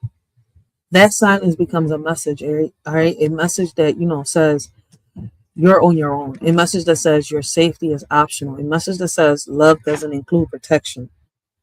And that message allows them, you know, how can I say, follows them to into adulthood, right? Into relationships, into friendships, into how, you know, they parent their own kids. Like how many adults today are still carrying wounds from a parent who never stepped in? And you're right, generational, you know, patterns and fear can paralyze a parent. Some parents, you know, stay silent because they were raised in silence. Some parents don't protect people because nobody protected them. Some parents normalize abuse because, you know, that's all they ever knew. But explanation is not an excuse. Trauma explains behavior, it does not justify it. Because once you become a parent, the responsibility shifts, right? Your healing, how can I say, becomes your child's safety. Like how long will we let generational trauma be the reason instead of the warning? Like when a child grows up in a home where one parent harms and the other parent disappears emotionally, that child learns to, you know, split themselves. They learn to survive instead of live. They learn to, you know, read danger instead of read love. They learn to shrink, to hide, to, you know, silence themselves because the adults around them taught them that speaking up leads nowhere. And that's why so many kids fall through, you know, the cracks. They were trained to be quiet. How many children are suffering in silence because silence, you know, how can I say, was modeled for them? And then the system, right? The system steps in. But the system is not built for healing. It's, you know, it's built for paperwork. It's built, you know, for, how can I say, liability. It's built for protocol. So these kids go from, you know, one unsafe environment to another, from a home that failed them to a system that fails them again. And, you know, by the time they're teenagers, society labels them problems, menaces, lost causes, when, you know, really they're just children who never, you know, how can I say, were never protected long enough to feel safe. Why do you blame the child for the consequences of adult failures? Some of these kids end up, you know, how can I say, with relatives who should never been trusted. Whether, how can I say, some of these relatives should have never been trusted with a plant alone. All right. So how can I say, how can you even trust them with a child? And that's how, you know, young souls, like I said earlier, end up in caskets or in the streets, not because they were born broken, but because every, how can I say, adult responsible for them drop the ball, and then, you know, the world acts shocked when the outcome is tragic. But tragedy is predictable, right? It's predictable when protection is optional. Like how many tragedies could have been prevented if adults simply did their job? And this is why, you know, cases like Pastor McNutt hit so hard to a lot of people, because it's not just about one man. It's about every adult who looked, how can I say, the other way. Every adult who ignored the signs. Every, you know, adult who prioritized reputation over protection. Every adult who, how can I say, chose silence over safety. And when a child is harmed, the community always asks, how did this happen? But the real question is, who allowed it to continue? See, that's the question right there. I don't know if people are scared to ask that question, but in reality, the question should be, who allowed it to continue? Who? Can't nobody answer that question. At the end of the day, right, protecting kids is not complicated. It's just uncomfortable. It requires courage. It requires breaking patterns. It requires speaking up when silence feels easier. It requires choosing the child over the adult every single time. And until, you know, we stop pretending the problem is smaller than, you know, it is, kids will keep falling right through the cracks. Are we ready to confront the adults who fail their children? Even when those adults are in our own families. And people don't do that, all right? Because that person is a part of their family. They'll decide to keep, you know, oh, snap, I got to turn the other cheek. I don't even know how to explain this. This is embarrassing. Some people hide. See, the problem starts way before the system, way before the courts, way before the headlines. The problem starts with the toxic mind, all right? How can I say, the toxic mind your business culture? And I was talking about that earlier. The culture that tells people, you know, to look away when a child is in danger, but they want to sit here, how can I say, and mind the business, right, in the pockets of a family that's doing exactly what they got to do. They'll call DHS. They'll do everything. They see this family on track. All right, well, the house may have, a fucked up wall or a broken sink. Oh my God, this child is in danger. DHS needs to be in the house. The child needs to be taken away. Oh my God. All you hear is, male Karens and female Karens. This child has a hole in their shirt. Like, dude, they was out there playing. Doesn't mean that they don't have no clothes, do nothing. House is spotless. DHS comes in, sees the house, and you know what's crazy? In some cases, they don't even give a fuck. They'll take the child. No harm, no neglect done.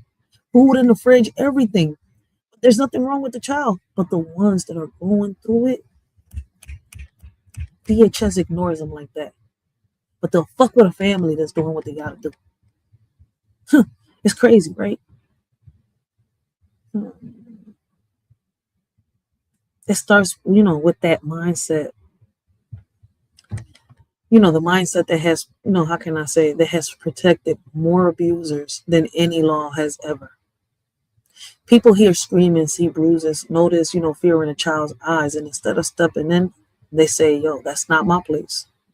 But if protecting a child isn't your place, then whose place is it?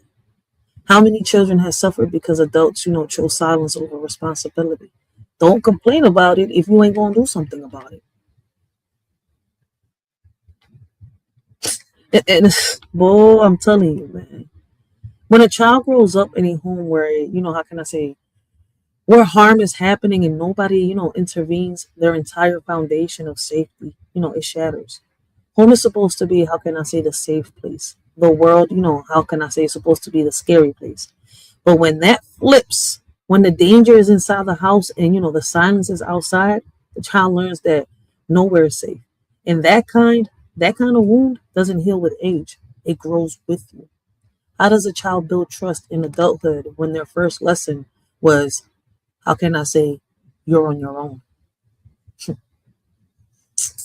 This is where, the complex PTSD comes from. This is where, how can I say, lifelong trust issues come from. This is where children, how can I say, become adults who never fully blossom. All right. Butterflies stuck in a cocoon, right? Because nobody protected them long enough, for them to grow wings. And we talk so much about the person who caused the harm, but we don't talk enough about the person who stood by and let it happen. That silence is, its own form of violence. Kind of like in the TD McNutt situation in Junior. Mom stood there. Let the pastor do all that.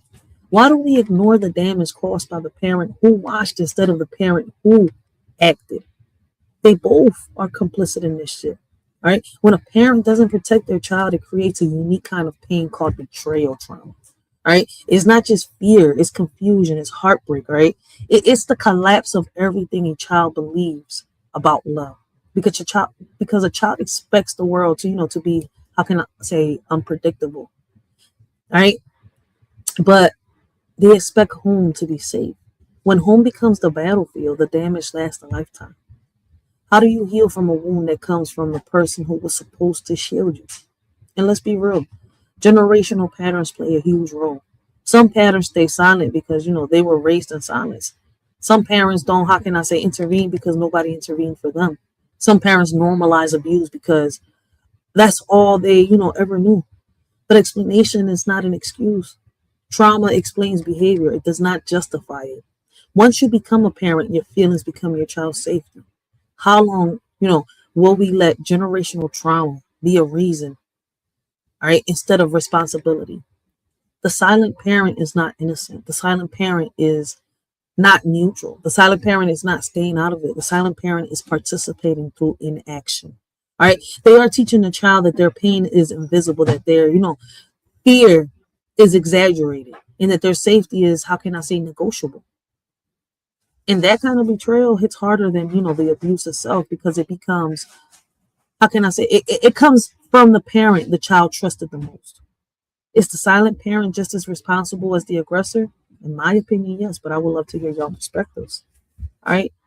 And then, what's crazy? Like I said earlier, then boom, here comes the system. They step in. But by the time the system gets involved, the damage is already done. The child has already learned silence. The child has already learned fear.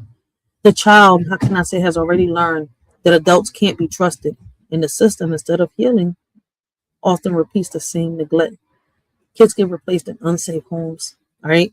How can I say, shuffled around, ignored, overlooked, and society wonders why they grow up so angry, so withdrawn, so broken.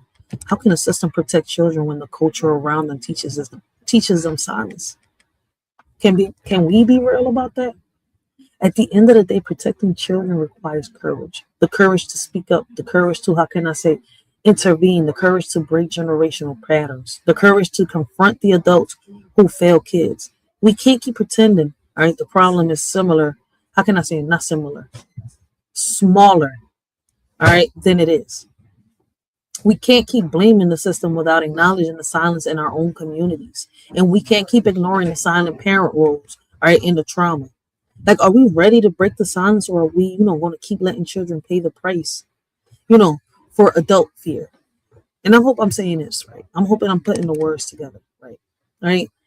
So let me be very clear, right? In a situation like this, Pastor McNut, all right, how can I say, Pastor McNutt's mad. Pastor McNutt's must. All right. Accountability cannot stop, at one person. It's multiple. All right.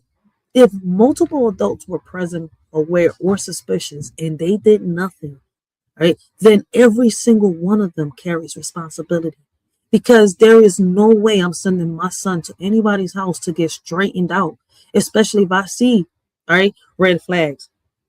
And there's no way, right? There is no way I'm staying quiet if something feels off. So when I look at this situation, the silence from the adults around this little kid Junior, it's too loud. Like, how many adults failed this child before the truth even came out? And the part that bothers me the most is, how can I say, the cover up energy coming from this family. It's inconsistencies. Like, the inconsistencies are there, the excuses, the silence, the deflection, right? When a family is this quiet, this defensive, this protective of the wrong person, something is off. Something is being hidden. Something is being protected that shouldn't be. And that's how generational harm survives. All right, through silence, denial, and loyalty to the wrong people. Like, why do families protect the predator more than the child? And that just blows my mind. And let's talk about the cousins, right? The mom and anybody else who was around. Because if you saw signs, heard things, sensed something, or even had a guilt, how can I say, not guilt, but no, if you had a gut feeling and you stayed quiet, that silence becomes complicity. That silence becomes participation. That silence becomes betrayal. A child cannot protect themselves from an adult, right? That's your job. That's our job. And when adults choose silence, all right, they choose the predator. That's where, kids lose trust. Is silence any less harmful than the act itself when a child is involved? All right. Now, I'm not going to repeat anything harmful or graphic, but I will say this. All right. When you see patterns of, how can I say, secrecy, control, and manipulation in a family, that often points to a deeper dysfunction. Sometimes even generational dysfunction, even when you add a religious title on top of that. Pastor, bishop, elder. All right. The danger increases because people stop questioning. They stop looking. They stop protecting. They assume the title equals safety. But predators hide behind power because power gives them cover. Right? How many children have been harmed because a title blinded the adults around them? And that's the part that breaks my heart. Well, that tears my heart. All right. When a child is harmed, the damage is not just physical, it's psychological. Right? It's spiritual, it's emotional, it's a lifelong. Right? A child's sense of safety is shattered. Right? Their truth in adults, like in adults collapse. Right? Their ability to feel protected disappears. And when the people who were supposed to protect them, the parents, the cousins, the family, stay silent, that creates a second wound called betrayal trauma. Right? How does a child heal? Right? How does a child heal when the people, who should have protected them were the part of the danger to begin with? Like, and betrayal trauma hits different, right? It's not just something, bad happened to me, right? It's the people who were supposed to keep me safe let something bad happen to me. That kind of pain follows a child into adulthood. It becomes trust issues. It becomes anxiety. It becomes hyper, how can I say, vigilance. It becomes emotional shutdown. It becomes, how can I say, a wound that never fully closes. And that's why, I keep saying the silent parent, the silent cousin, the silent adult, they are not innocent. Why do we excuse the silent parent when their silence caused just as much damage? And let's talk about the mind. All right, the mind your business culture. Because that culture is killing kids. That culture is protecting predators. That culture is teaching children that their pain is invisible. When neighbors, family members, all right, church members, and community members, how can I say that that's not my place? They are choosing comfort over protection. They are choosing silence over safety, and the silence becomes a shield, all right, for the abuser. How many children, could have been saved if one adult had simply, how can I say, refused to mind their business? At the end of the day, this situation is not just about one man. It's about every adult who failed this child, every adult who stayed quiet, and every adult who ignored the signs, every adult who, protected the wrong person until we, how can I say, start holding all adults accountable, not just the aggressor, nothing will change because a child cannot protect themselves, right? They depend on us. And when that, how can I say, and when we fail on that, when we fail them, the damage lasts how can I say, a lifetime. Like, are we ready to confront the adults who stood by and did nothing, or are we going to keep pretending silence is innocence? I'm glad that when I got older, I confronted the adults who stood quiet. I ain't gonna sit here lie. And I gotta give us listen, I'm gonna get tired of saying this. I gotta give a big shout out, all right. I always call her Mama Dukes, all right. I had a social worker when I was young. All right, she was from LaSalle University. And she was one of the ones that, helped me find my strength when I was younger. She never really gave up on me. And when my mom noticed how, that how can I say, my mom noticed that she was really trying to help us. My mom wasn't ready to get out her comfort zone. This is where I'm coming from. And the lady really tried. My mom really tried to do her dirty. And guess what? She still kept going. She still stood in touch.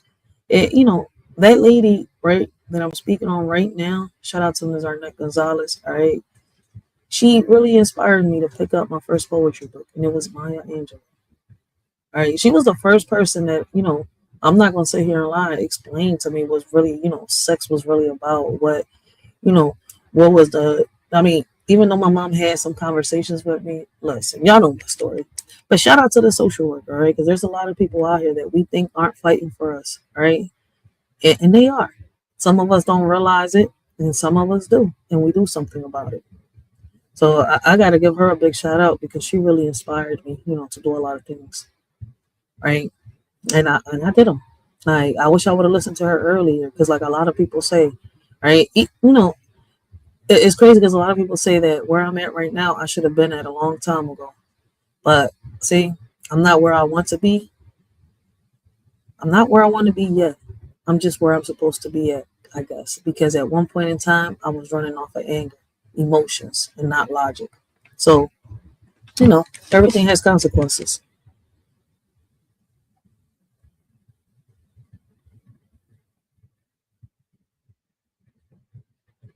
Pittsburgh, let me see.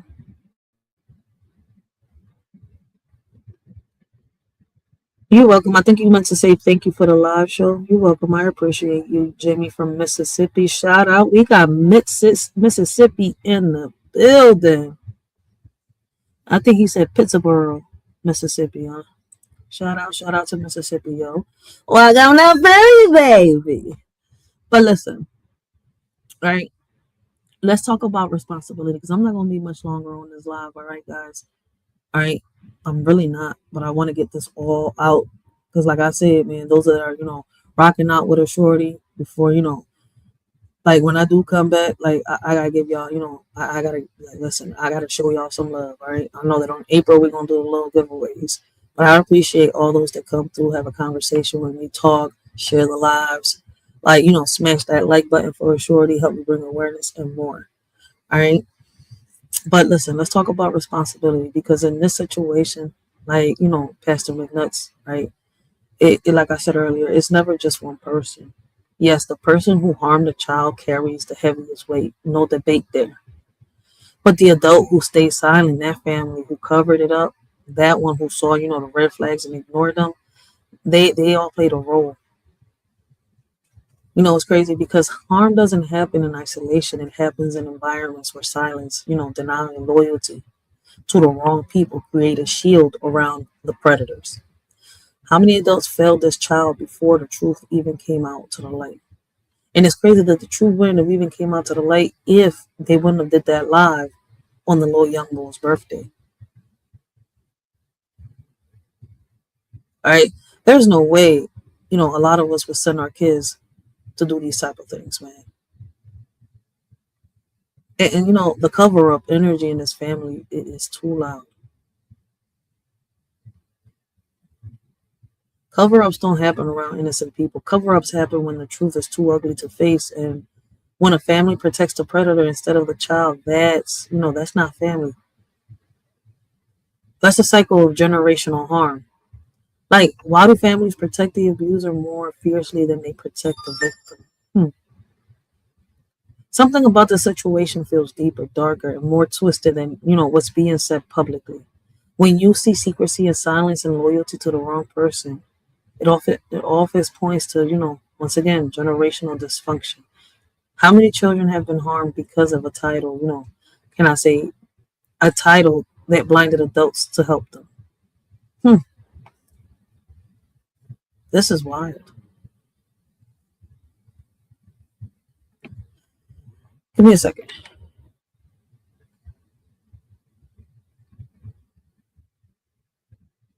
But let me say this, all right? Let me say this loud and clear. A lot of people don't realize how much power, right, the state has when it comes to children. Even if you're, before I even say this, right? Because we're talking about child protective services and all that, right? And I do want to end this, but before I end this, I gotta show y'all this video.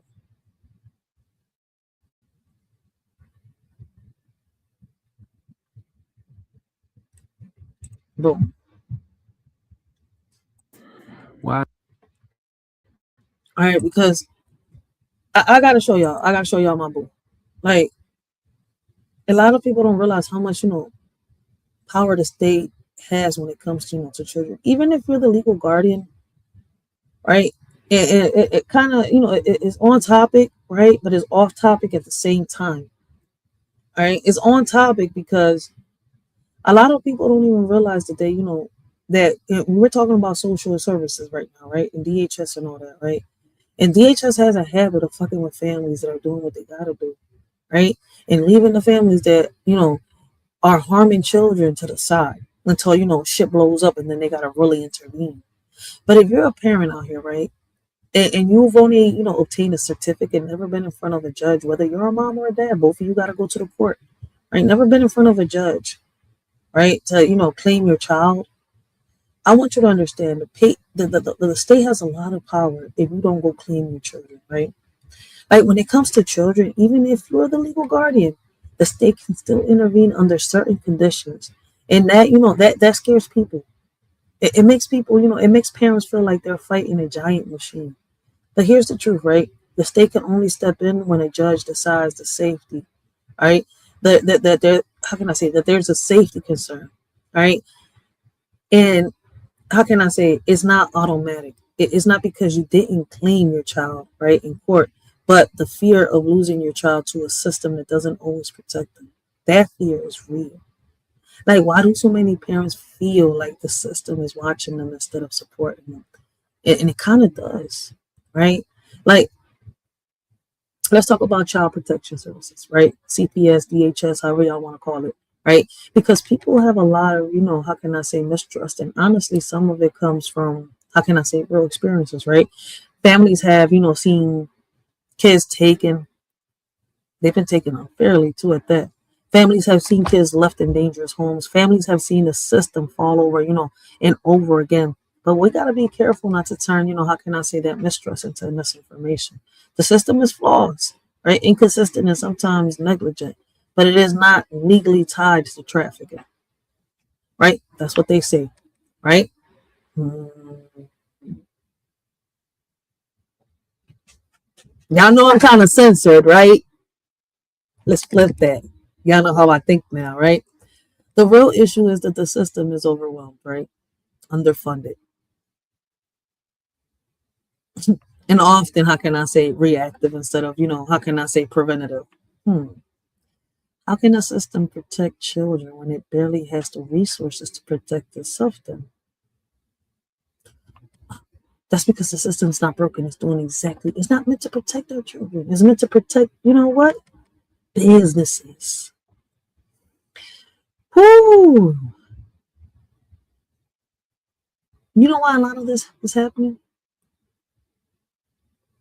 You know what? Let's listen to Papa Duck. Real quick. Let's listen to my boy. All right, y'all gotta hear him out. In America, that America owns your children and you don't. Check this out. In America, if you have a child in America, don't mean it's yours. That's how Children Family Services could come in your house and take your child at a drop of a dime. If you did not file and go to court and get legal custody of your child, that's anybody in America. Listen. The child is not yours. Listen. I done told y'all that 1,000 times. Listen. This is why they make you sign a birth certificate. The United States of America is just a corporation, just like any other company. So when you sign a birth certificate, you just sign your child over to the corporation. So whatever your child do, right, within the parameters or the circumference of America's soil, they are employees of America. So it doesn't matter what you go to school to do, you're helping build America. And I said this a million times. It's just people don't think about it. You can't take your work away when you die. You leave it here. Their empire. You go to be a contractor, you learn how to build malls and houses and different things. You're building their empire. You go to school to be a teacher, you just pretty much help spreading you're basically help indoctrinating the kids as a teacher. If you a doctor, you know what you're doing. You're giving people everything but a cure. So no matter what you do on American soil, you are an employee of America. And people don't see it that way. You are basically livestock. This is why they'll come and they'll take the kids from you and this and that, because they let you bathe, house, clothe, and take care of their property. And when you get out of line, don't do that, they come and snatch the kids. And you think, oh, they just looking out. As you see, look at the Epstein's file, man. They don't give a fuck about these kids. They just protecting their interests, their future interests. That's why I say this is a game. Most people don't understand how to play it. And when I say shit like this, when you think about it, it makes so much sense. But a lot of people still just ain't going to see. They're not going to see it. That's a fact, right? And you know what's crazy? I was talking to somebody earlier, and let me just say this, right? Yes, schools get funding per student. That's true. Attendance matters because it affects budgets. But that doesn't mean, no, my bad. Let me put it like this. That means, right? That means that the government, how can I say? They say, I don't know how to put it into words. All right. They say that doesn't mean the government, right, owns your child. What it does mean is that the system is built around numbers, right? Not people, kids. All right. Kids become data points. Families become case files. And when you're dealing with a system that sees you as paperwork instead of a person, it's easy to feel powerless. How do we make a system built on numbers actually care about the humans behind those numbers? You can't. All right. And that's why, a lot of times you hear me say that, even though they say that we're a statistic, right? Nothing more than just a number, right? Our birth certificates, our social security. Just think about it. I'm trying to find the ways to say this without getting censored, striked, in the video taken down. All right. All right. And the deeper issue is this: families feel like they're, fighting institutions that don't listen. And it's true. Parents feel judged, kids feel unheard, which is true. Communities feel targeted. And when people feel powerless, they start looking for explanation. Even extreme ones, because the truth feels too big to fight. But the real enemy isn't how can I say, some secret ownership, right? It's the lack of transparency, the lack of accountability, and the lack of support. Why does the system feel like, a threat instead of a, how can I say, of a partner to the family it claims to serve? It's because it wasn't meant to serve us, protect us. It was meant to protect the money, all right? The businesses, the people on the top. And some of those people we can't see. But if you go check out Papa Duck, he'll tell you who are, the ones in charge. And like I've told y'all before, right? And I wasn't tripping, even though some people allow you tripping, everything leads back to the Vatican. All right. 13 families. Was it that? 13 families. But y'all go do your research. And let's be honest, the fear comes from history, communities, of, how can I say, communities of color have seen children taken unfairly. They've, seen families torn apart. They've seen the system fail again and again. So when people say, united we stand, divided we fall, they're not wrong. Communities do have power when they speak up together. Change does happen when people refuse to stay silent, but that power has to be rooted in truth. All right, not fear. What would happen if communities demanded reform with facts instead of, how can I say, fighting shadows? See it. They're still gonna say, oh, they're gonna say all kinds of dumb shit because you brainwashed, bro. But that's why they'll come take your child. Because that's basically their property. You have to understand, when you look up the word person, a person is a sea creature, sea monster. That's why you come from sea mon. I'm dead.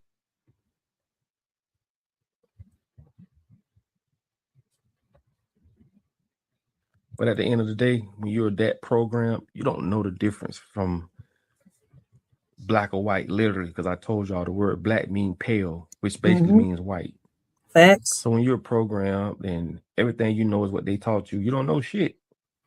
You're running around with their programming. You need to upgrade your program. Get rid of your old, what they call OS system, operating system. Upgrade, learn, read books. You know what I'm saying? Start studying etymology, astrology, numerology. Start studying the etymology of words. Start studying numbers, and this shit start making sense like a motherfucker. The word evil is live backwards for a reason. But when you tell people this, like I say, man, because people speak from the system that they've been taught. Facts. But I'm telling you, you can look at all the fucking evidence. These people don't care about no kids like that.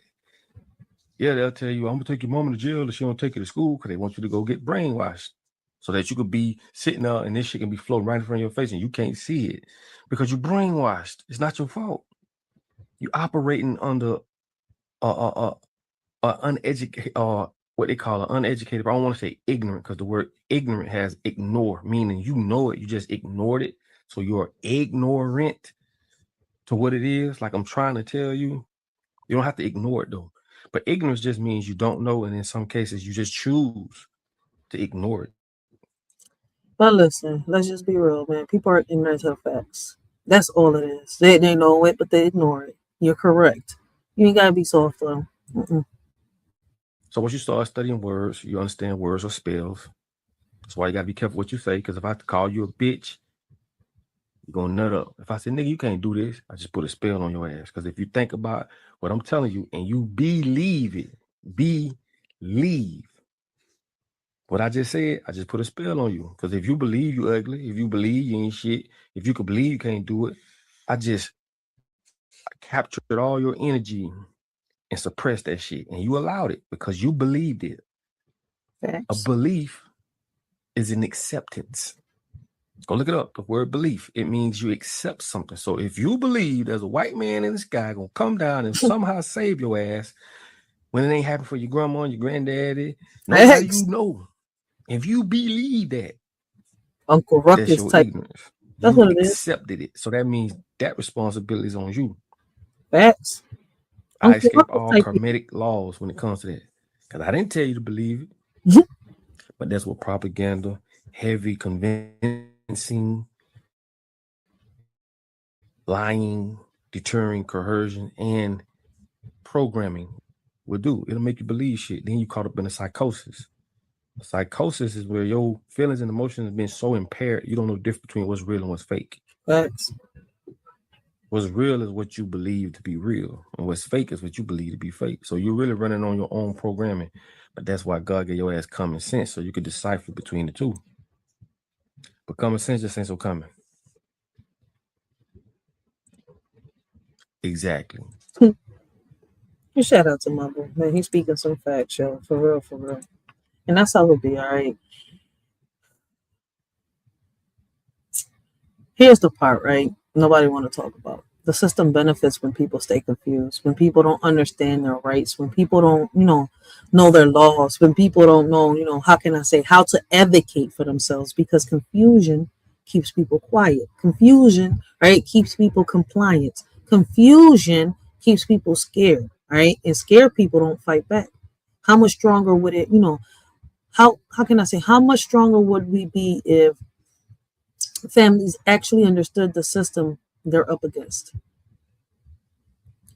Right? And yes, even if you work for yourself, even if you hustle, even if you build your own lane, how can I say the government still has a hand in everything? Taxes, regulations, paperwork, licensing. Right? It feels like no matter how independent you try to be, there's always a system above you, which there is. All right. And that's why people feel like they don't truly, how can I say, own anything. But instead of, how can I say, spiraling into fear, we need to focus, how can I say, on empowerment, knowing your rights, knowing your laws, knowing how, to protect your family. Are we educating ourselves, or are we letting fear educate us? At the end of the day, the system is flawed, deeply flawed. But the solution isn't panic, right? It's power, power through knowledge, power through community, power through unity, power through demand and accountability. Because when families stand stronger, when communities speak up, when people understand, right? When they understand their rights, the system can't just do whatever it wants, right? And that's the, the real message. United we stand, divided we fall, but united with truth, no fear. Are we ready to fight the system, with facts, or are we going to, how can I say, let confusion keep us powerless? All right. They always are, how can I say, they are always going after the children. That's how it feels, right? And shout out to Papa Duck for always keeping it real. Because if you've been paying attention, the real question becomes, when are we going to be, how can I say, unprogrammed? How long does it take for people to wake up, to think for themselves, to stop letting systems, all right, screens and society tell them who they are? And the truth is nobody knows. There is no timeline, how can I say, for awakening. But what I do know is, right, I do know this. Once you know better, you're supposed to do better. And somehow in 2026, a lot of people are, how can I say, doing worse. Like, how can we claim to be, evolving when our behavior keeps repeating the same cycles? Look at the difference between China and I think Europe, if I'm not mistaken. And let's talk about this birth certificate conversation, because people have been debating it for years. Some folks say, it's just paperwork. Others say it's deeper. But here's the part, that always get people thinking. It doesn't say signature of parent. All right. It says signature of informant. And that wording alone makes people feel like, they're signing something over, like they're reporting something instead of claiming something. Now, legally, that's not what it means, right? But emotionally, symbolically, right? It hits different, don't it? Why does so much of our paperwork feel like it's designed to distance us from our children? People don't peep that. They don't even ask the questions. Hola. And then when you hear people talk about, law of water, right? Maritime, right? Maritime. I don't know how you say it. Maritime. When I read it all the time, it comes out. It feels like I'm reading a Spanish word, but I could be saying something. But to me, it says maritime. All right, it's the maritime law. All right. The maritime law products ownership and all that. And listen, I'm not saying I believe every theory out there, but I am saying this. People question systems when systems don't feel trustworthy. People question documents when documents feel confusing, right? People question authority when authority feels, how can I say, inconsistent. And that's human. That's survival. That's people trying to understand a world that doesn't always make sense. Why do we shame people for questioning systems that have failed them? And I'm going to be real. This isn't, this is just my opinion, right? This is just how, my mind works. This is just how I think and feel. I'm letting y'all roam in the mind of a shorty, right? Who grew up watching systems fail kids, fail families, fail communities. So when I question things, it is not because I'm trying, how can I say, to be deep. It's because I've seen so much to just accept everything at face value. And I know I'm not the only one. Like, how many of us question the system because we live through the consequences of trusting it? But let's keep it grounded too, right? Because while some theories go too far, the feeling behind them is real. All right. Parents feel powerless. Families feel unheard. Communities feel targeted. And when people feel powerless, they start looking for explanations, even the extreme ones, because the truth feels too big, right, for them to fight. But the real issue isn't, secret ownership or hidden laws. The real issue is lack of transparency, the lack of support, and the lack of accountability that we have around us. Right? How do we fix a system people don't trust when the system won't admit it's broken, right? Like they say, it's broken is the plea, but is it broken? And that part truly gets me, right? The part that truly gets me is that we're in 2026 instead of the people waking up, right? A lot of folks are getting more worse, more distracted, more divided, more programmed, more dependent on screens, trends, and narratives that don't save them. And that's the how can I say, and that's why the questions. When will we, when will we be unprogrammed? That question hits people so hard because unprogrammed takes, awareness. The awareness takes effort. Are we people, are people really asleep, or are they, choosing comfort over consciousness? And I feel as though that some people are choosing comfort while others are choosing consciousness. Right? And let's talk about unity real quick, because united we stand, divided we fall is not just a quote, it's a warning. Systems stay powerful when people stay divided. Families stay vulnerable when they don't communicate. Communities stay weak when they don't organize, and kids stay unprotected when adults stay silent. All right. So when I say we need to stand together, I'm not talking rebellion. I'm talking responsibility. I'm talking awareness. I'm talking, community. What would happen if people united around truth instead of fear? This question can't nobody answer. All right. At the end of the day, everything I'm saying, it's just my perspective. The mind of a shorty who grew up questioning everything because nothing ever made sense the way it should have. And I'm not telling y'all what to believe. I'm telling y'all to think, to question, to pay attention, to protect your kids, to understand your rights, to stop letting confusion control you. Because once you know better, you're supposed to do better. Shout out to Maya Angelou. And it's time, all right? It's time for people to start doing better for real. Like, are you thinking for yourself, or are you letting the world think for you? And I feel as though that in a lot of situations, a lot of people are letting people think for them. But, that's all that I wanted to put out here, man. I've already, we're about to hit 4 hours, man. Shout out to Mr. O. Shout out to, Jimmy and whoever else. Miss V was in the chat. All right. Shout out to Miss V. Make sure y'all go check her out. Great conversations, great topics. All right. But we're going to get off this, John, man. I'll see y'all in a month, man. Thank you to all the ones that share my videos. I'm going to keep y'all, how can I say, up to date with videos, uploads. I'm going to keep uploading poetry, and I'll pop up from time to time and do a quick live on the vertical. All right. But for right now, I'm going to finish my book, publish that, John, and do what I got to do, man. We all got to work. We all got to take care of family. And, I'm doing all of it. I'm working, taking care of family, and putting in that community work. So with that being said, we out.